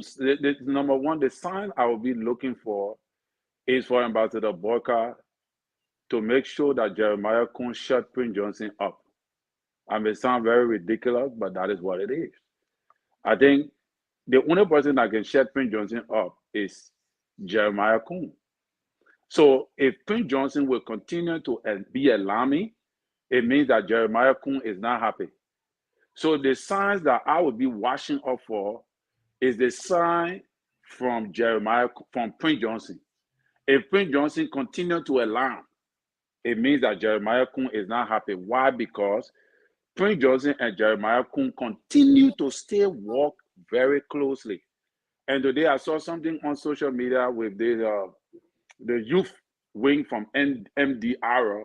They too were having a press conference, and it was looking very, very ridiculous, because they were having some kind of press conference, and I'm saying to myself, like, when last we heard the youth wing from MDR making noise and it became an issue in Liberia? But again, Liberia continue to get interesting, and we'll see more of these kind of things. And they were singing that song.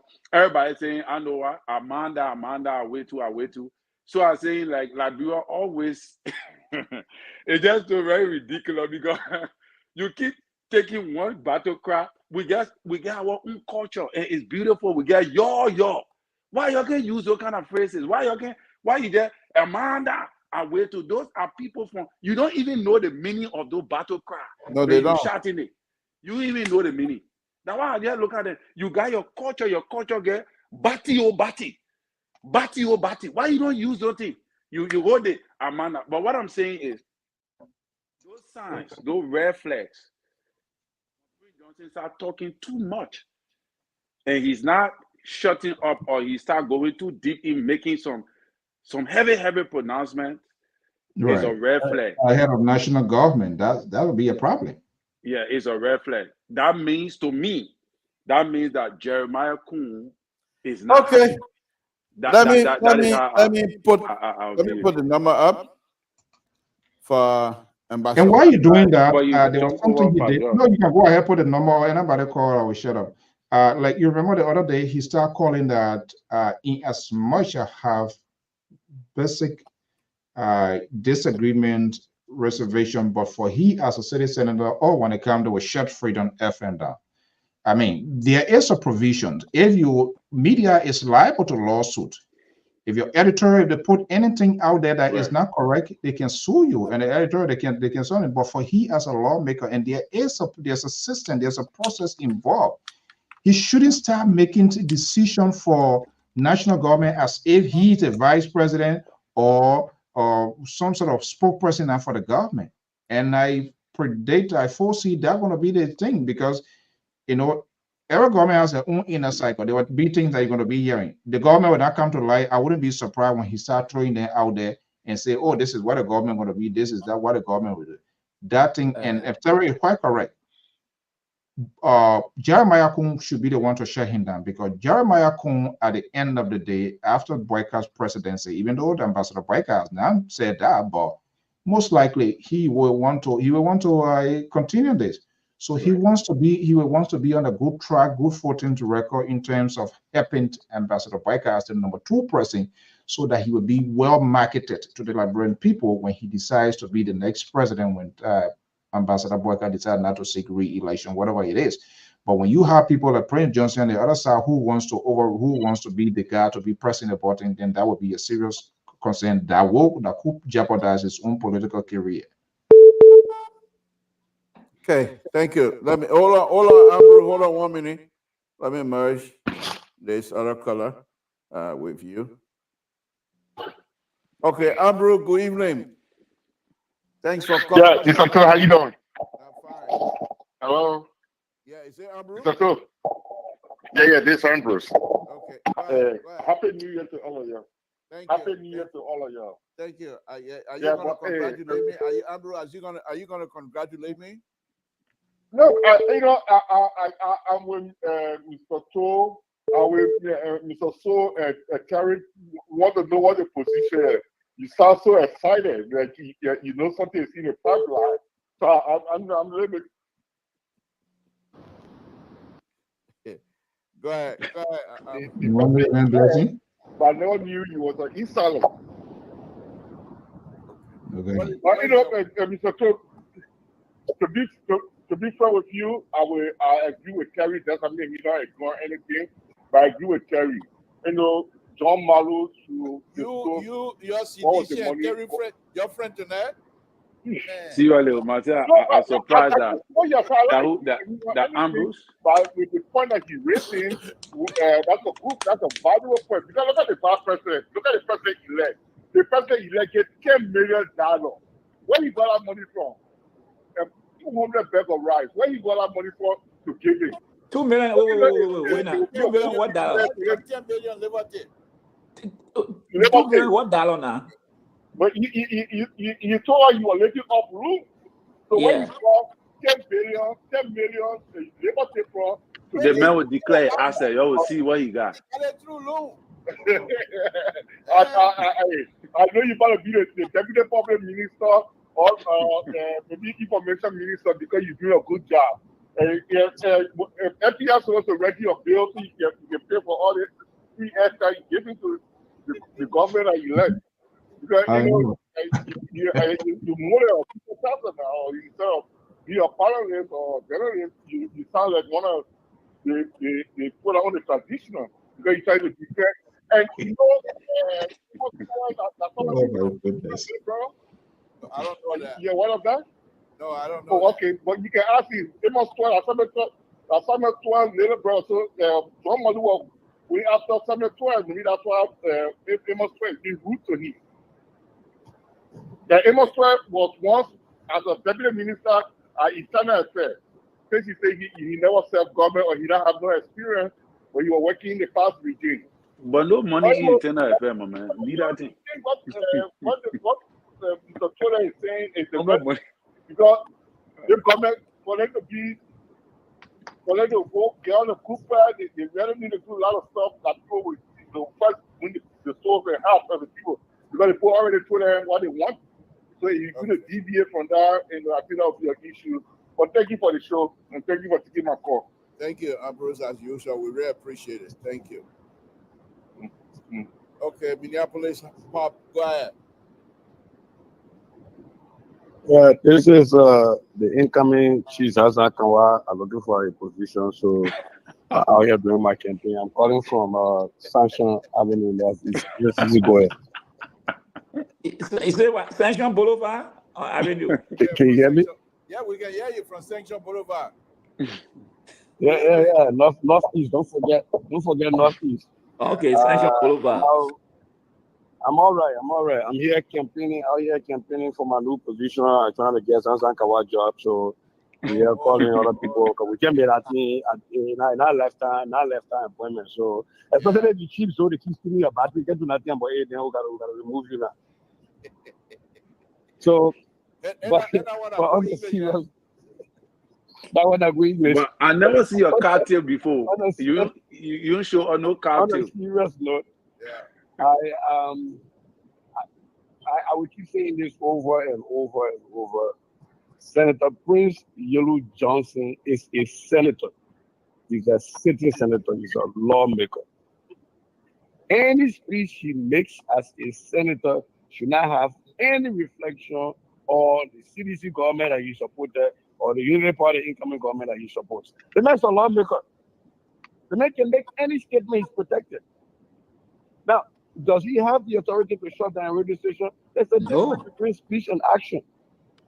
So when we keep dancing on the thing that Senator Johnson said it once, Senator Johnson said it once, so somehow a senator right now who is the vice president elect should shut down a senator.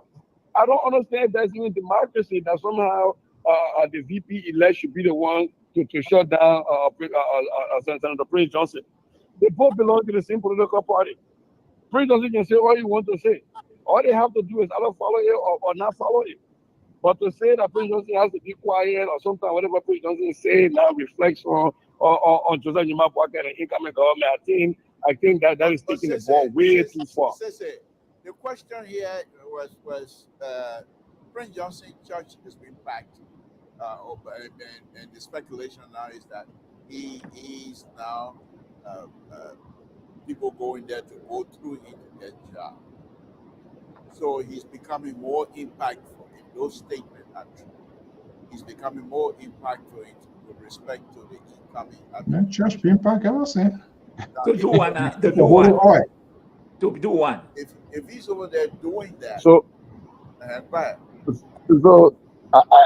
don't see the correlation because people go to the main church and they assume that the man got authority. So somehow now when the man speaks something, so that means we assign authority to him. Pastor P. Yeah, but that's for me. I don't do speculation because people bring speculation or any fact. People just writing and throw it out there. Pastor P. Used to people to say, "Oh, the man controlling Eddie." Pastor P. That broke man that Cocoa factory. So just because when people assume that the man now because MDR has the vice presidency to go to the main church.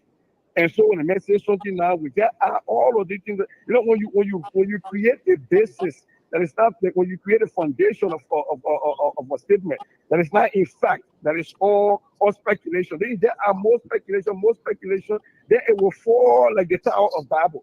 Because it's just speculation or post speculation, beyond speculation, nothing got solid foundation. Because people go to the man church and also when the man says something, also it got more power.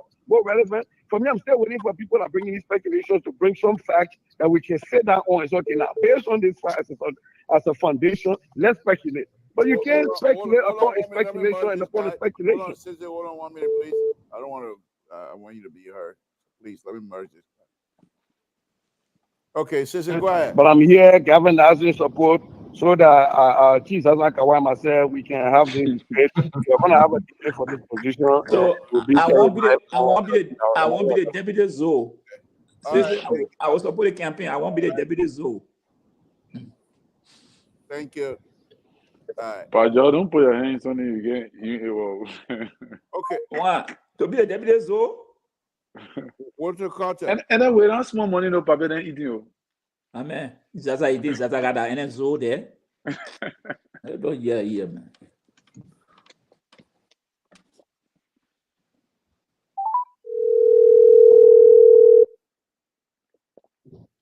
Okay, just hold on 1 minute. Yeah, just hold on 1 minute, please. Let me call this guy by. So you want to say, Mr. The labor stronger than Samson guy? All right.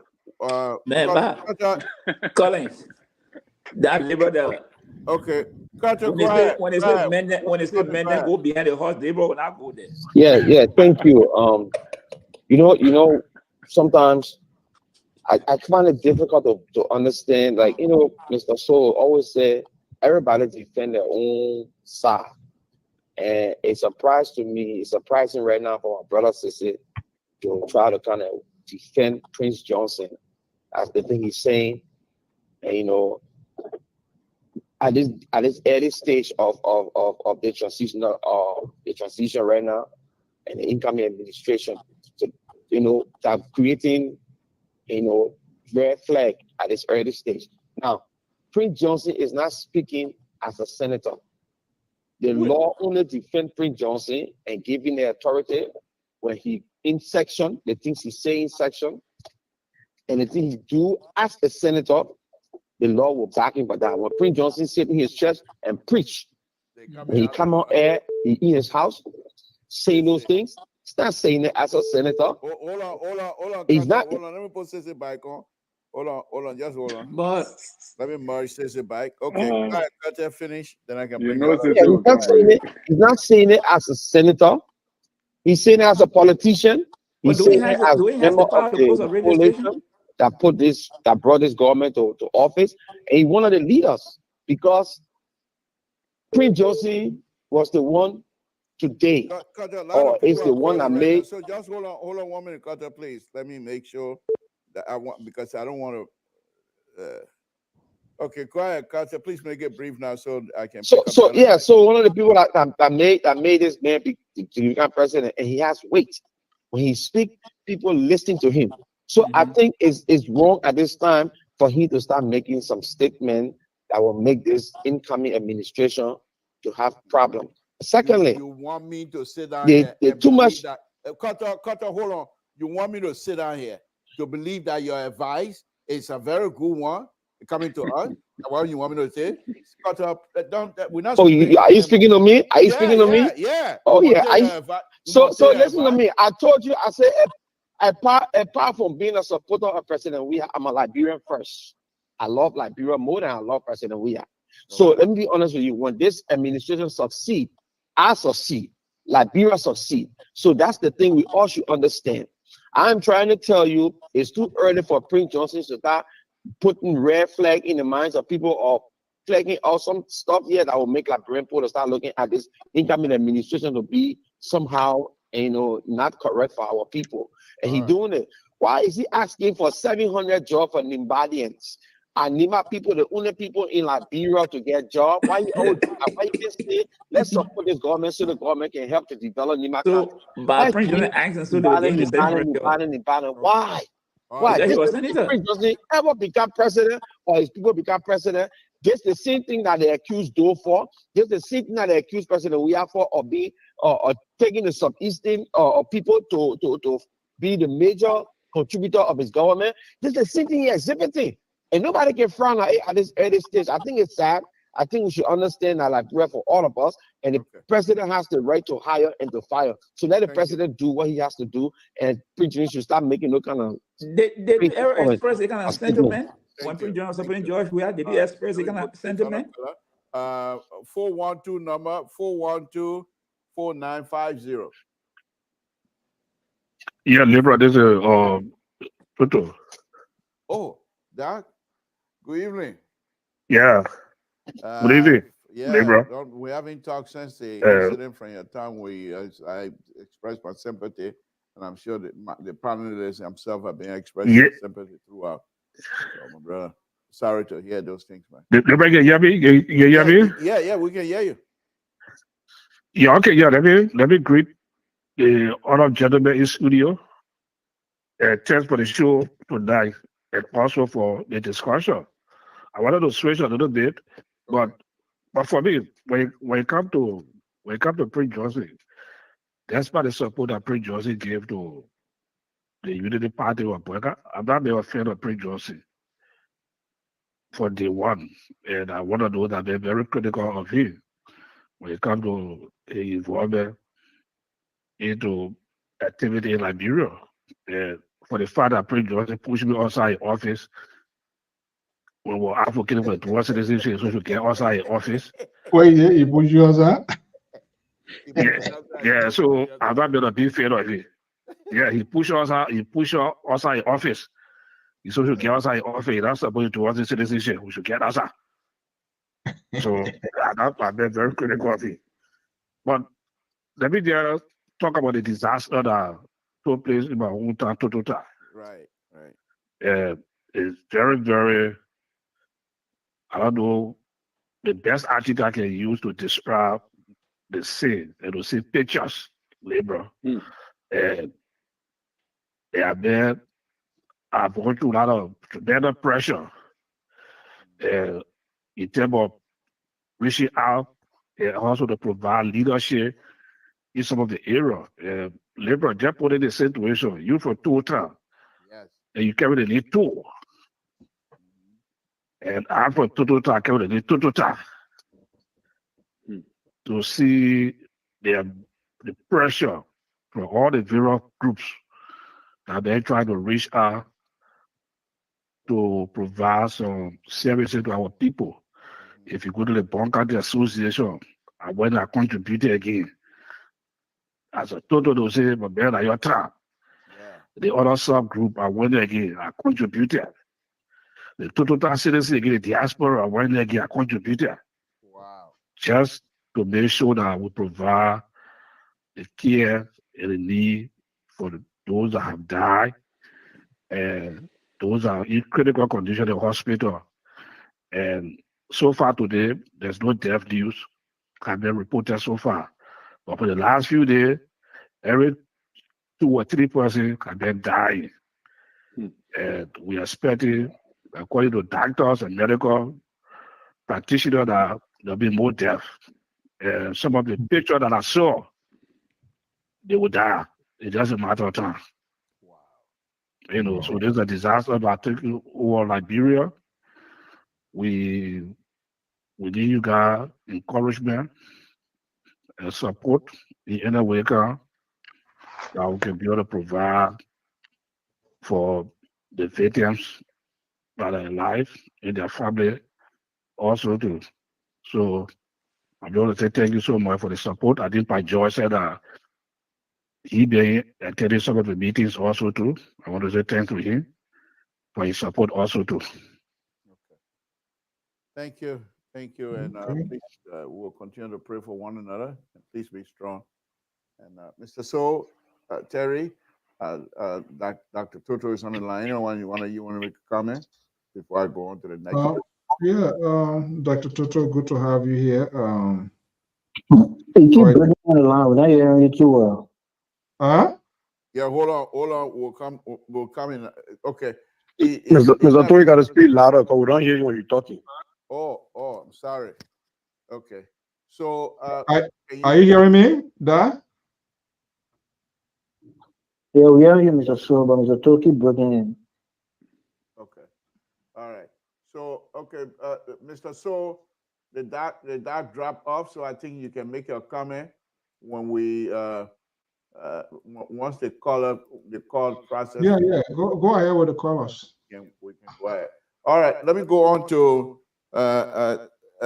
Sissy, and then Evans. You would be the last. Sissy, go ahead.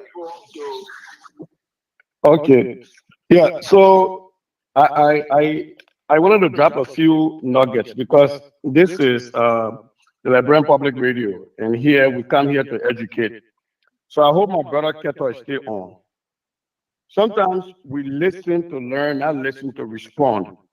Everything I said was not in support of Prince Johnson, but rather dismissive of the perceived power that Prince Johnson holds. If you listen, I said just because the men preaching the chapel going to a play doesn't mean who authority. So the first thing that you should get at, I know you want to tie me to something, take your time, that time will come. Don't rush too much. But I was being dismissive of Prince Johnson. The next thing you said, that Prince Johnson, the only time he's protected is when he's in the Senate. That is false. But to even go that way, to even give you the benefit of the doubt, you know the Senate is in session right now. Your president or a special session. So the Senate is in session. Ergo, whatever Prince Johnson says, he's protected. The last piece is laughable. When you try to make it look bad for a senator from a county to continuously plead for people from his county to benefit from the national pie. What do you expect Prince Johnson to do? To go plead for the Fakana people or Bongana people? The man is senator of Niba County. If or when he becomes a vice president of the republic or a president of the republic and he continues to do that, then you have a chance to ridicule him. Senator Joe Manchin here from West Virginia talks about things that happen in West Virginia when they try to pass the climate change adaptation that will affect coal mining in West Virginia. He went against it. He didn't care what happened in the rest of the country. So, Mr. Keta, I'm begging you back. When you want cash in the time will come. But let's get the facts straight. Prince Johnson is the senator of Lofa County, of Niba County, and he has the right to even ask for 100% of people in the government of people in Niba County. Abaka and Kuhn to say they can do that. Or the legislature to even go ahead and confirm those people. So let's not do that into the Liberian Parliament. Let's not muddy the water. And just to add to that, the people then they're on a plow how to talk. You found out the breakaway of Senator Prince Johnson is because he accused the government of not incorporating. Politics is all about what you're going to get in return. So this sort of hypocrisy, just supporting support. Why were you support in order to get something in return? And most likely, in most cases, those are political returns. Political returns just is a political appointment and to be accommodated. Prince Johnson supported George Weah with the hope of getting somebody. And that's why he put stuff to some of the money the president made. That never settled today for which they broke apart. So, I mean, he's going to advocate. So he left with Joseph Boyka and say, okay, we're going to give all, we're not going to give all. So that's what he's supposed to be doing. Okay. All right, let me go to Evans. Evans, Sissy, I'm going to leave you on because Carter just called. I'm sure you're going to want to make a comment. But we're not going to go back to war. Yeah. So go when ahead. Sissy become education minister, I want to see how you will address the press when they ask you critical questions. Can I speak now? Yeah. Evans, go ahead. Go ahead, please. All right. Thank you. Thank you all. Look, I think my input would be that Prince Johnson is well within his rights to ask for position, but I think he put the horse before the cart, or the cart before the horse, because in political negotiation, these are the things that you negotiate. If we're successful, I want this, and that, and if that person agrees to your demands, and then you move forward with your endorsement and your support of that person. The fact that he's implying that he just wanted to, it was giving Joseph Barker his support as a preemptive, and now that he's in power, now he's giving forward his demand. I don't think that's how it's supposed to work, So Prince Johnson is well within his rights to flex his political muscles. Yeah, go ahead. Know what the negotiation process were. You don't know what Ambassador Barker gave Prince Johnson for his support, or what Prince Johnson asked for his support. So you don't know those. So maybe those are the kinds of negotiation they had. And Prince Johnson is now telling the piper to come Rooster to come home now. No, but if they agree on it in private, then there's no need to bring it forward in the public, because you already know that the man has agreed to your demands. So why seem to be asking for positions in public if Boyka already agreed to whatever Prince Johnson was asking for? Look, if Prince Johnson is the kind of person, like Sissy said, he wants the government to be full of all Zimbabweans. Everybody talk about George Weah trying to protect himself. Prince Johnson is somebody that's trying to protect himself, just in case Boyka try to fandangle any kind of justice against Prince Johnson. He wants his people to be in key security agencies. You're talking about the Ministry of Defense, the NSA, and other things like that. He wants to be protected. So if Boyka didn't agree to those demands, then why did Prince Johnson support it? And if Boyka agreed to this demand, why is Prince Johnson crying about he want this person, he want that person? And they already agreed to it. So for me, I don't think it's any big deal. This is what these elections is about. Boyka dance with the devil, you have to pay the price to the devil. He's going to have to give us significant agencies if he wants Prince Johnson to continue to support him. My only big thing is that the United States government tied President Weah's hand when it came to Prince Johnson. Was warning him from left to right. Nobody should do business with Prince Johnson. He's sanctioned. You risk being sanctioned yourself if you do business with him.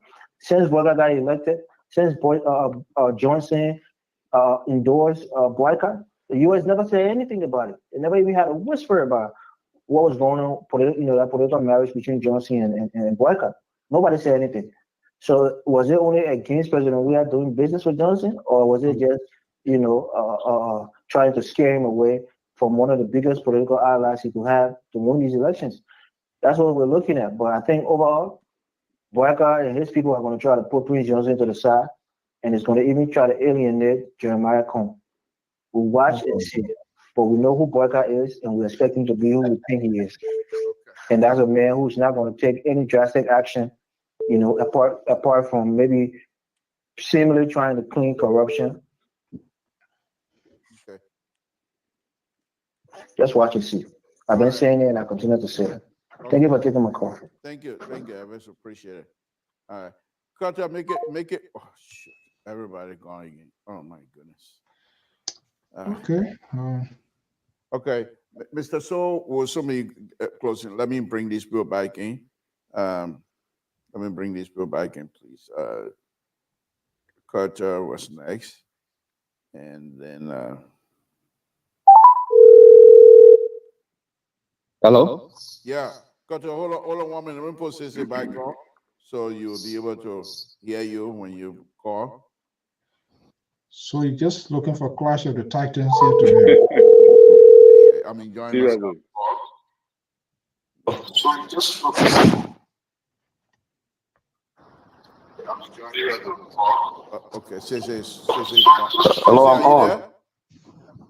Yeah, I'm here. Okay, Carter, go ahead. Where you have to Yo, so Mr. Tour, Sister and myself not go back and forth arguing.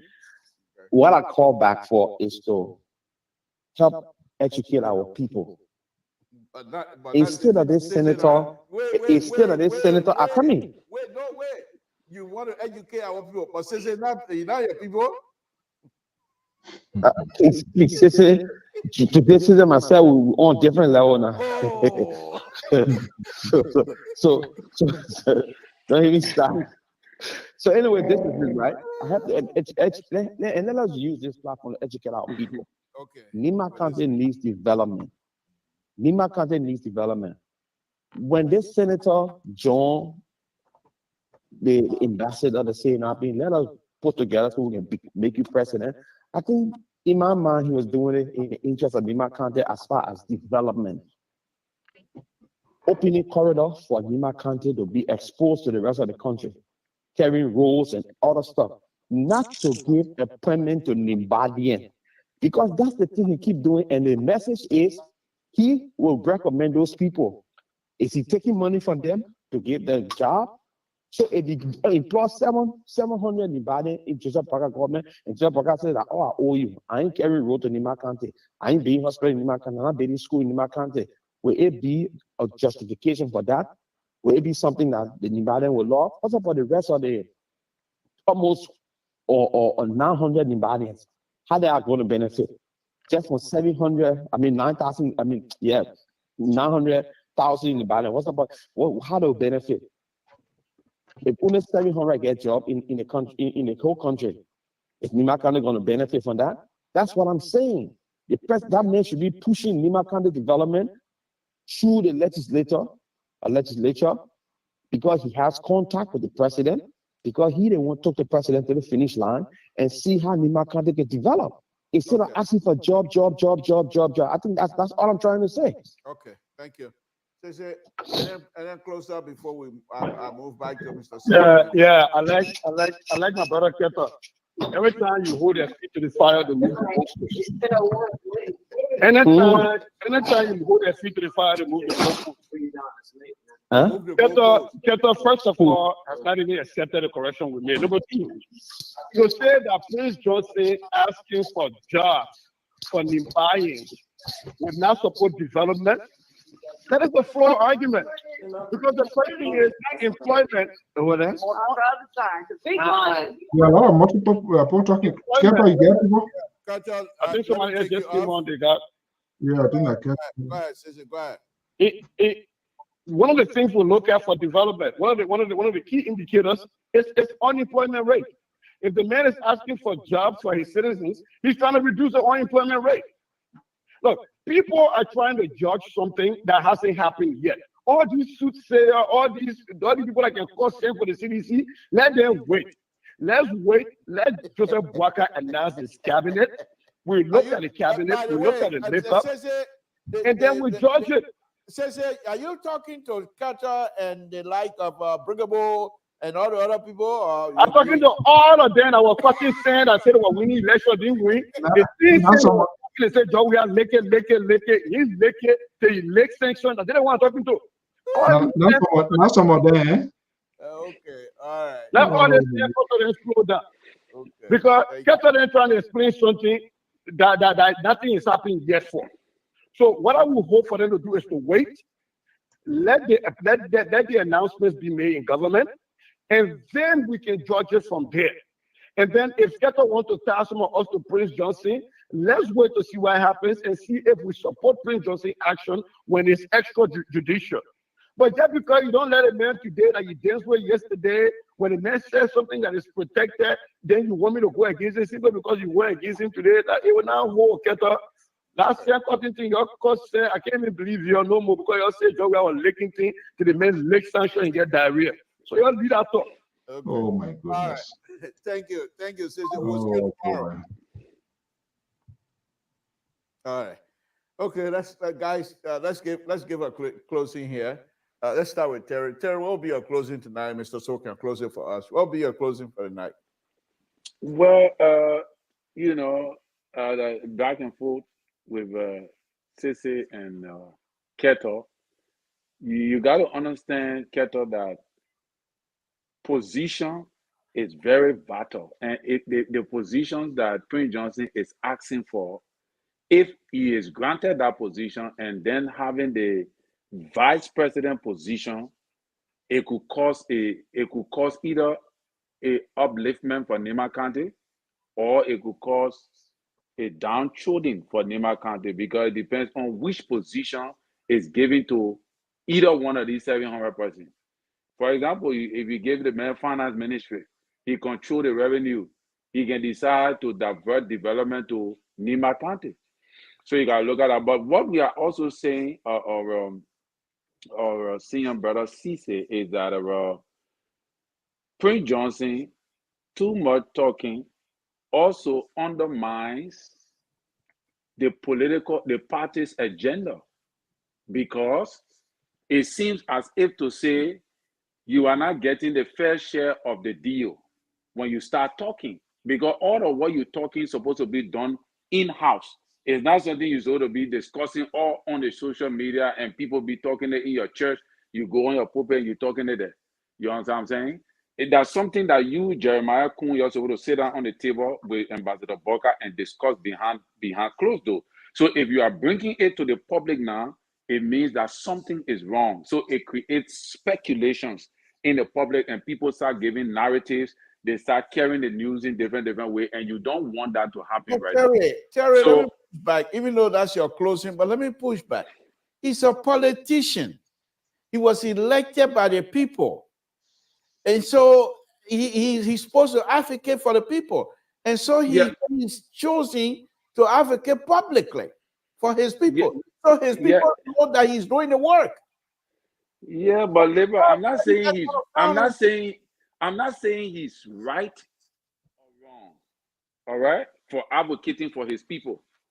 I'm saying he is wrong on the foundation of the collaboration, because you're in a collaboration. So if you advocating for your people to the public, then it tells us that something is going on inside, in your institution, that you people are not agreeing. You people are, and Prince Johnson must understand that he have one of the things I wanted to say. Prince Johnson speaking is not ordinary. Prince Johnson is not an ordinary senator. Prince Johnson has ran for political office, for presidency 2 times, and he came close.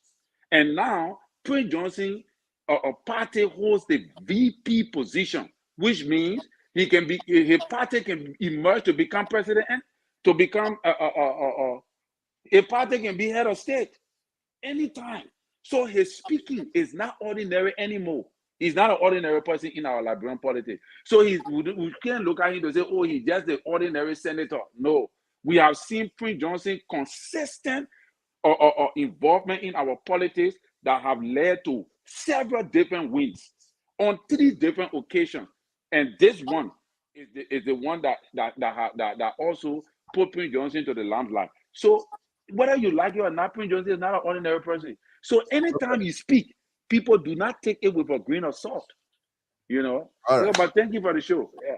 Thank you, Mr. Josh. Yeah, look, let me say this. Where Liberia is today, Prince Johnson, as an individual, he has senator, he has the right to advocate for his people. He can proffer ever that his people must get 700 jobs. That's fine with me. If Joseph Boka think that they deserve it, let him give it to them. Let him give it to them. If that was the arrangement. But let me ask you, why are you throwing the towel so quick? Oh, I'm 1%. I don't have no fish to fry in there. I'm 1%. So don't put that knee again, please. If that was the arrangement between them, that hey, if you support me, I will give you 700 jobs. Is that the arrangement? You say you're working on percent? 1%. So if that was the arrangement, that's fine with them. But we cannot again accuse George Weah of giving all the jobs to his tribal people. Right. And then we see someone not coming to advocate for the same thing again. So I'm saying, Honorable Boakai, if you're getting the 700 job, give it to them. You don't want to be able to answer the Liberian people. We'll ask you. So, but let me push back on Mr. Kete. Oh boy. Let me ask you the first question. When we said that East not had all the top positions, were we lying? No. We weren't lying. When we said George gave most top position to recruit people, were we lying? No. We wasn't lying. And can the people frown on that? You know what frown on it? At the time, it was good for you people. When someone was saying it was wrong, it said, one of the IE man came and said, oh no, or the guy from Minnesota said, I was tribalistic. But I was not being tribalistic. What I was saying was the facts. All the top job went to the southeastern of the crew boys. Crew people, he took and gave it to them. No, you find on it. Now, Prince Johnson talk about now, then you want to find on it. No. That was the you should not be the messenger for that. Leave it with us. Because we are trying to hold you, we are responsible, you are defending him. So now how will he come now to attack Prince Johnson? No. That's why I said some people are not the right messenger. When it comes to the issue, you leave it with us. We were going after Prince Johnson. Let us see Joseph Boakai cabinet. There's 700 people. I will see where all these 700 million will be employed in the cabinet. We want to see them. And what will happen to the people, the rest of the Liberian people, we want to see them. So this is the issue. But I will just go back. President Weah. You join Abbott here to push Samara Woloko to go to the Revenue Authority. Joseph Boakai, the day he became president, will force him to move Samara Woloko from there. You were forcing. We will force Joseph Boakai. Wow. The force? We will force him. What kind of force are you going to use? We use the law. Yeah, the law. Because no, it's a 10-year position. But President Weah violated our norms. He didn't observe that 10-year position. President Weah, hey man, I'm sorry to say the thing, but I gotta say it. He moved Isaac Jackson from London, especially at the Maritime, as special representative. He moved him. The thing I said, I don't want to even say because the thing Isaac Jackson making, it went right back to support Joe Weah. So that's why I say I ain't want. You see how your politician and how you can humble yourself. That one Liberal call put your foot in your mouth. I have to call it tonight. Yeah, I have to call it in because the man, when Joe Weah moved the man, you realize before going too much, you know, I don't want to say that why about it. Yeah, I said because when Joe Weah moved the man, we were there advocating for the man. That Joe Weah treated this man wrong. Then the man bypassed all he can, went right back and Joe Weah start bashing Joseph Boakai. But I'm saying that because President Weah moved that man. So the same year said that President Weah used to move that man, a Samara will our chair, our chair, turn that Senate hand around. Ring on the hand of the Senate to confirm, to put out Samara worker at the Revenue Authority, who will make sure that Joseph Boakai remove him. George Weah went and removed the National Lottery. He removed the lady that was there.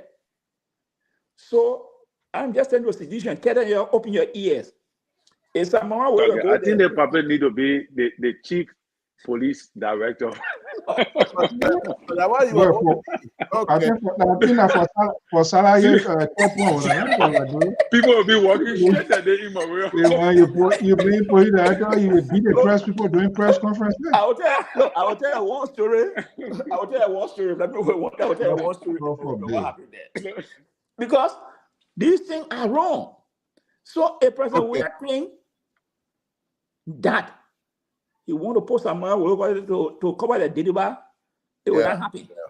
Thank you. It will not happen. Thank you. And if no respect for Mr. Doe, Thomas Doe,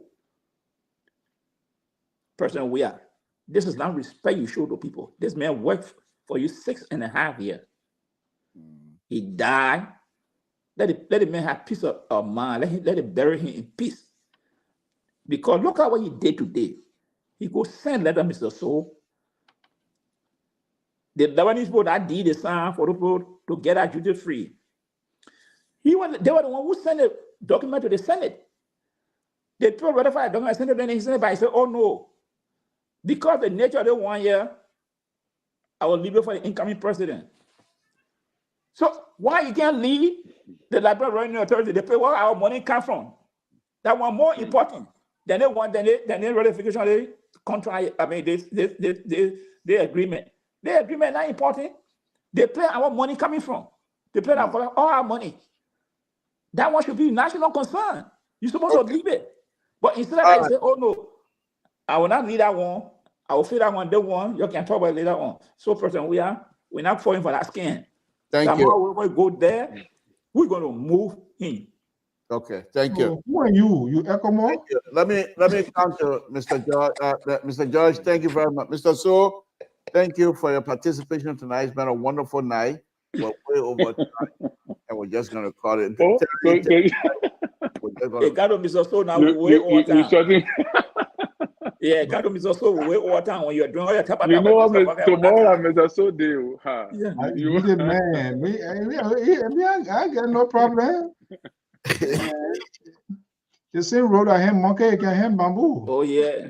So go ahead, get closer for us. What do you got closer for us? Look, you know, Liberia, it's like, I mean, not only Liberia, all of it third world countries, and I mean, just what Terry said. There was something I was looking at, United Nations, whatever. Let me see here. Let me make sure. United Nations Sustainable Development Goals. They call it SDA. They are saying, the statistic that poverty is one of the major crises of all of these things here. What Terry was speaking to, corruption. And what they are doing, they are working by, if they said, they are saying, if it is not managed, if it is not contained, if government do not, or different government do not work hard, 10% of the world population, which is about what? They say what? 734 million. That would be 10%. That would be a serious problem. And that's that poverty is the root cause. People do things. Some people do it intentionally, but people wants to catch up with life, and you just don't have it. Some of them go and just do this thing. So poverty is the major root causes of all of these things that is going on here. How can we arrest this? They're saying people should have oversight. The people say you put there to go have oversight, they go there to job. It's just a crazy. I just hope, liberal, please. This network is not a liberal network.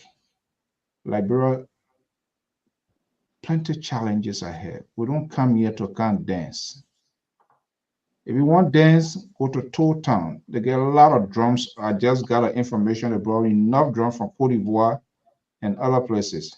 The inauguration, my understanding, the inauguration will be decentralized. It will be so awesome to see you live dancing in Toll Town. When we come here to agree and disagree. But if the inauguration is going to be decentralized, you don't think they meant LPR as well? Or the decentralization does not? Mr. So, let me ask you, who's going to pay for all that money? Who's going to spend all that money? The what? To decentralize it? Yeah. Well, as Samson told Terry, where are you getting the money from? Well, decentralized. They ask you celebrate in your region, in your place. So it don't we got 600 million. We're going to the pavilion. We don't want big something. We want to go into the pavilion.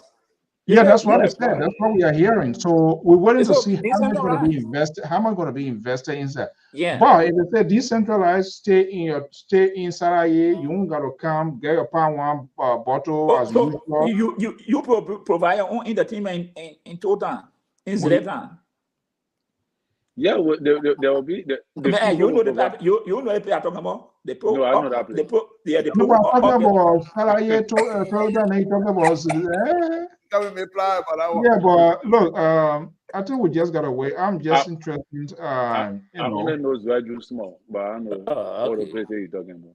Oh no, we just gotta pray. We just gotta pray so that those that are being arguing, so that the victim can turn to victor and victors turn to victim again. Because these advocates, I don't trust them. I don't believe in them. They have done that in the past over and over. They profess to be the advocate, but they are not a genuine advocate for the good of the country.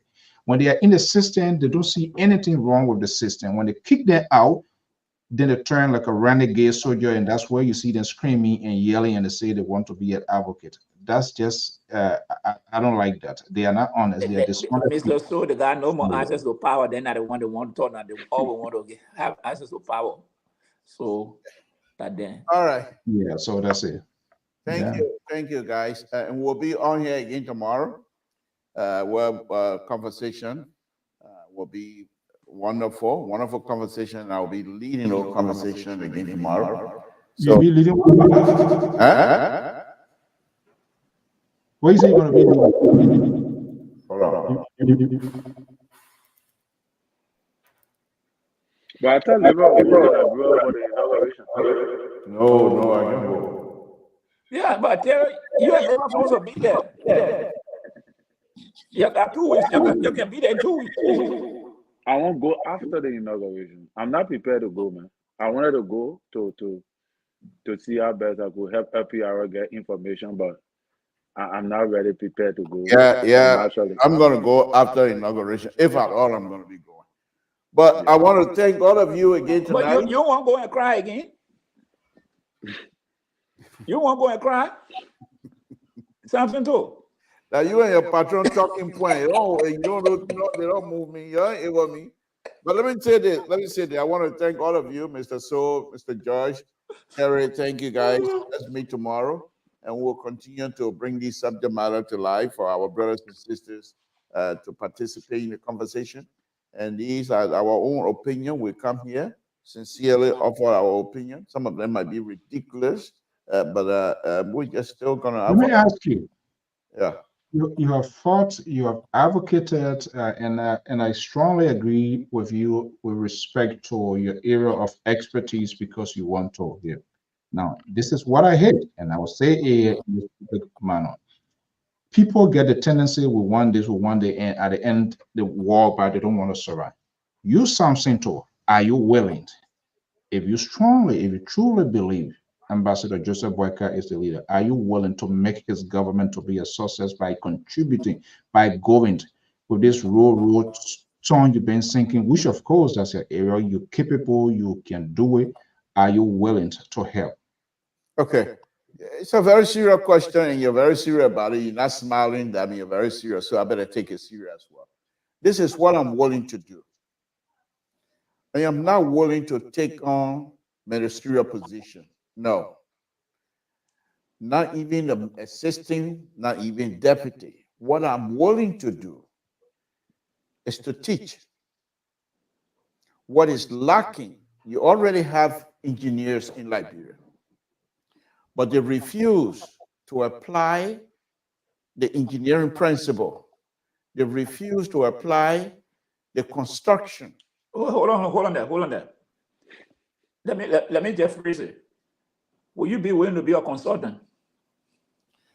Yes, consulting, yes. Okay. Now, don't tell about teaching now, because teaching at a school. So the consultancy will be good for you. Yes, consultant. Let me put it that way. Yes, where I will be able to impact engineers, young engineers as much as well, some old engineers, the knowledge of engineering principle. They know them, but they just don't want to apply those things. No, but my consultant, no, the consultant question I asked you to be a consultancy is on various project, like the road project. Because George, I think the Liberal will be more progressive, more practical, illustrative when he's on site, because I know this guy here.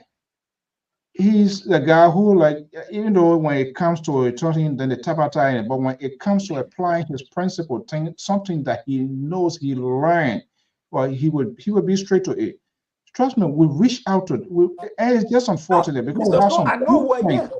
But yeah, we have some good friends. I'm surprised that he, your man Fanati said, I'm surprised that he's doing it. But you know, he's not like my Teb, the Israeli, who can pay by you. Do it to me, I do it to you. Oh yeah, he's not that Teb. So he's a compassionate, forgiving guy. But I think Liberal would be, the problem with they will have is Liberal is not a person who you can just twist. That's his problem.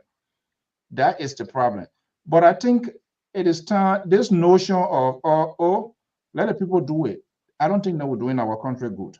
No, but that's what I'm saying. That's what I'm saying. I'm in agreement with you, because I strongly believe if I support somebody's agenda and that person succeed, it should be my responsibility to help unless they say they don't want your help. That's a different Right. thing, which of course we did all we could do with the CDC-led government that, hey, this guy could be a good asset. Went to I'm gonna do my best to reach out to them. What I'm not willing to do is to beg. Well, I'm not gonna do that. no, Now, you're not going to bear. What I'm saying here is that with the CCC-led government, who brought Checha Grant on this show here, and I personally asked him, and why you want to go Mr. to Toll- Chelsea? Chelsea Grant, Joy, I have to call you. We're talking about people that work with in the proximity of the president. People that are closer to the Chelsea. How many times Chelsea you Grant used to meet President Weah? But We're talking about people who work closely with the president. But the man told us People here that he was going to, when Mr. Toto, he said, I have reached out to the person, I have not heard from them. He said, okay. Even the superintendent, Mr. Toto mentioned about the superintendent. He said, okay, I'll make sure I will get back to them. You will hear from me. We'll stay looking for him to come. But what I'm saying here, Mr. Toto, when he is a consultant, oh boy, capital punishment calling you.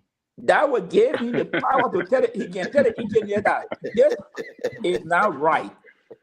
That would give him the power to tell it. He can tell this is not right. Because we're here, you are not in Liberia. You're supposed to go and what describing it. Okay, Mr. You calling for on a program or there's something else? Okay, I saw you call. Yeah, over calling the Samson say, oh, the capital punishment calling. I want to talk about. I just put you there. No, what, Mr. Mr. John? Male smart. He didn't call Liberian because you know Liberian will not answer that call. Yeah.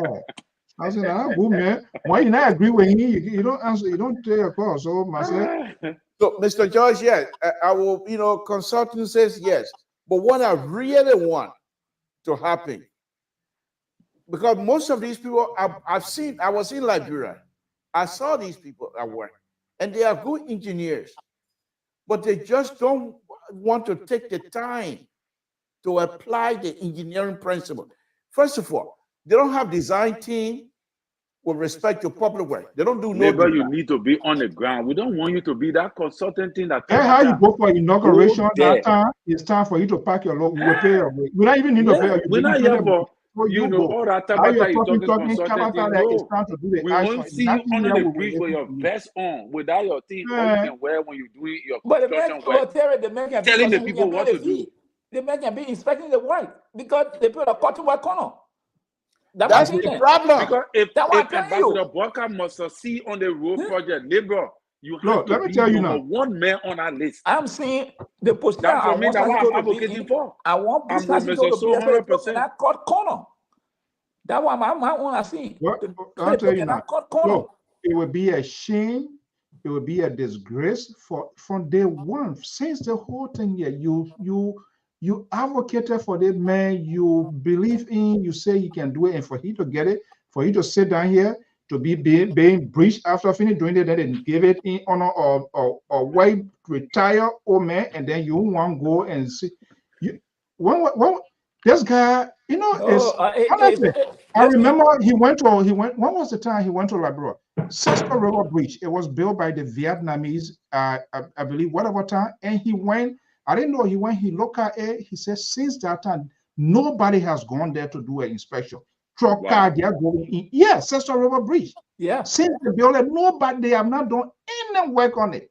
Besides, maybe people go there, they load that, but I mean to go on. This guy went and did everything he came. We called the people, may his soul rest in peace, the late Mambutu. I mean, it's sometimes that was sometimes when he's talking, telling people, putting foot in their mouth, so that they can like, oh, because we did all we could do to get out. But now we're gonna be gone.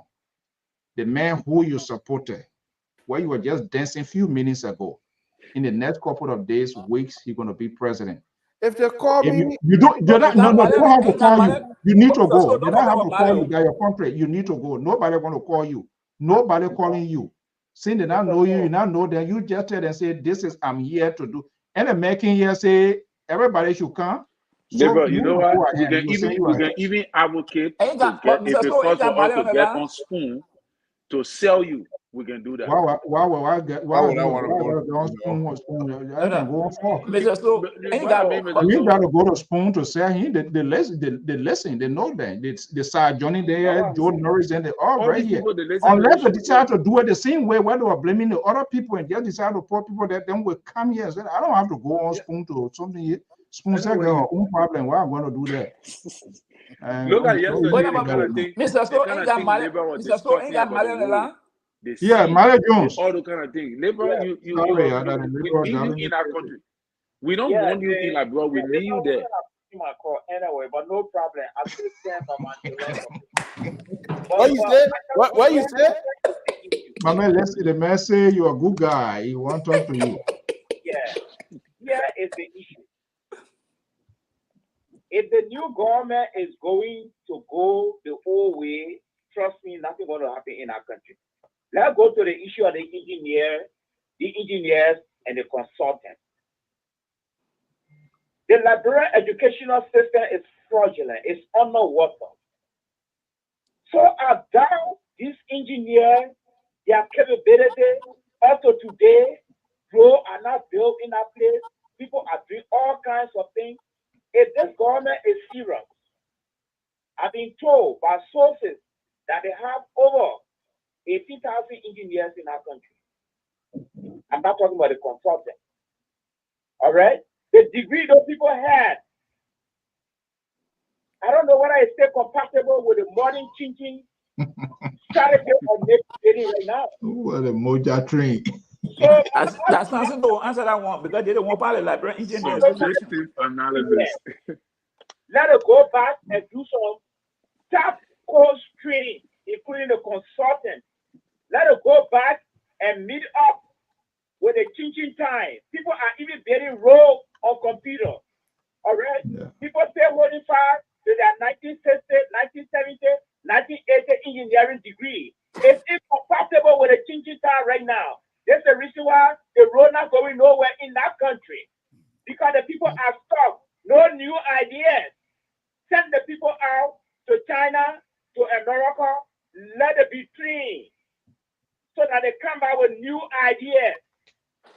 Pato just said, we have engineers. We have engineers. Who's that? They don't want to do the right thing. They don't want to do the right thing because they are locked up. No new ideas. So they're not going to do nothing. That's not suggestion. But yes, the funny thing here, the public work ministry, right in front of their entrance, they have a manhole that is not functioning. I'm gonna bust my car tire or going to Mabutu there. I'm gonna went in the pit there. It's ridiculous. It's not, and water come through, the sewage come through right in front of the people building. Let's talk about the training for nation building. If you enter the gate, Your good night. it's ridiculous. But we'll work with them. We'll work with them. So anyway, Marlon, thank you for calling. Let's meet on Mr. Social. I know how to go beat our country. So the last time I remember we're doing that, it was almost 8 years ago. Don't come tell us your son still 10 years, 15 years. You're turning 15 or so, you might not rush me. My son just turning 15. One son here since I know 5-10 years ago. That- You can't that- Every Baby? time when I ask them, every time say the boss say 12. The boss say Now your 12. last one?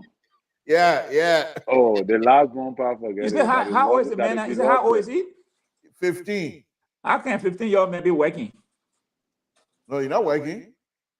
Something too. You used to tell me every day you went to get the ball. The first joy guy got a job at McDonald's. No, Papa. No, but I ain't. I'm like, yeah, I mean now. Labor. start Something too making flour here. yesterday. Everything you got flour in there, man. They're not the one. You know how many children something here? What? Yeah, man. You Good night. think you're Good business- night. It's been a I don't want wonderful no show. trouble. I ain't got no ratio. I ain't going there. I see why they'll call you 1%, yo.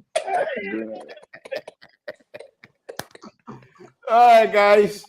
I see you. Good Yeah, I know. Sensei, thank you for coming to my ear. All right, good night. Good night, folks.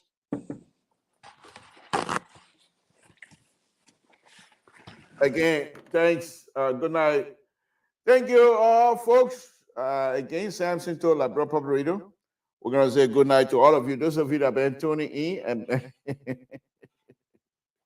and that's tonight about that. Tomorrow, somebody else.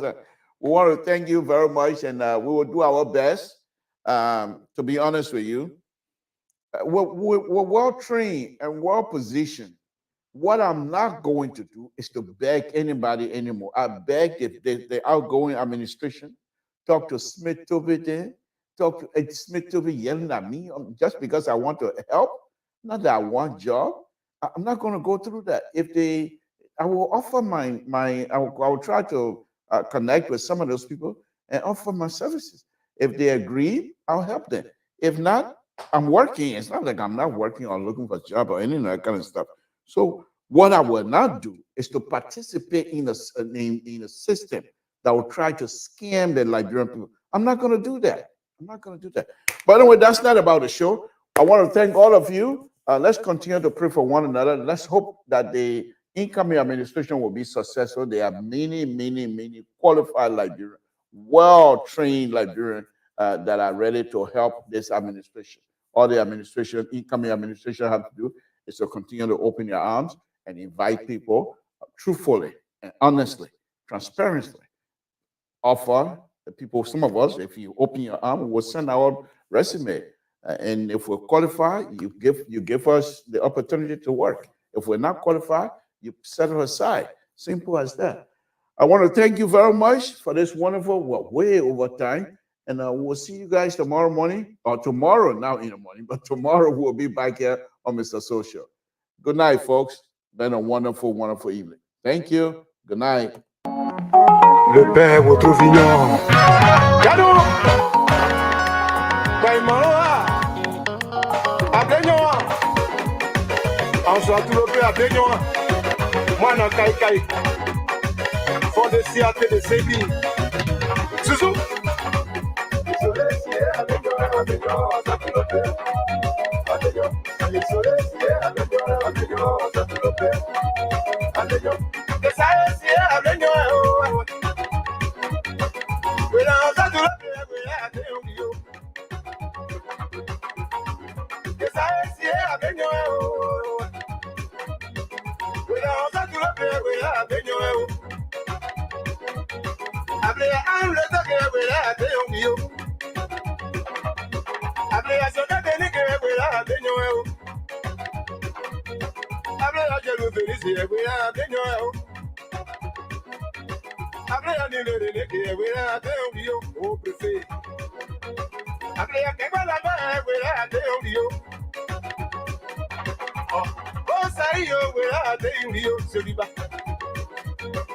I don't want to see you so I beg you.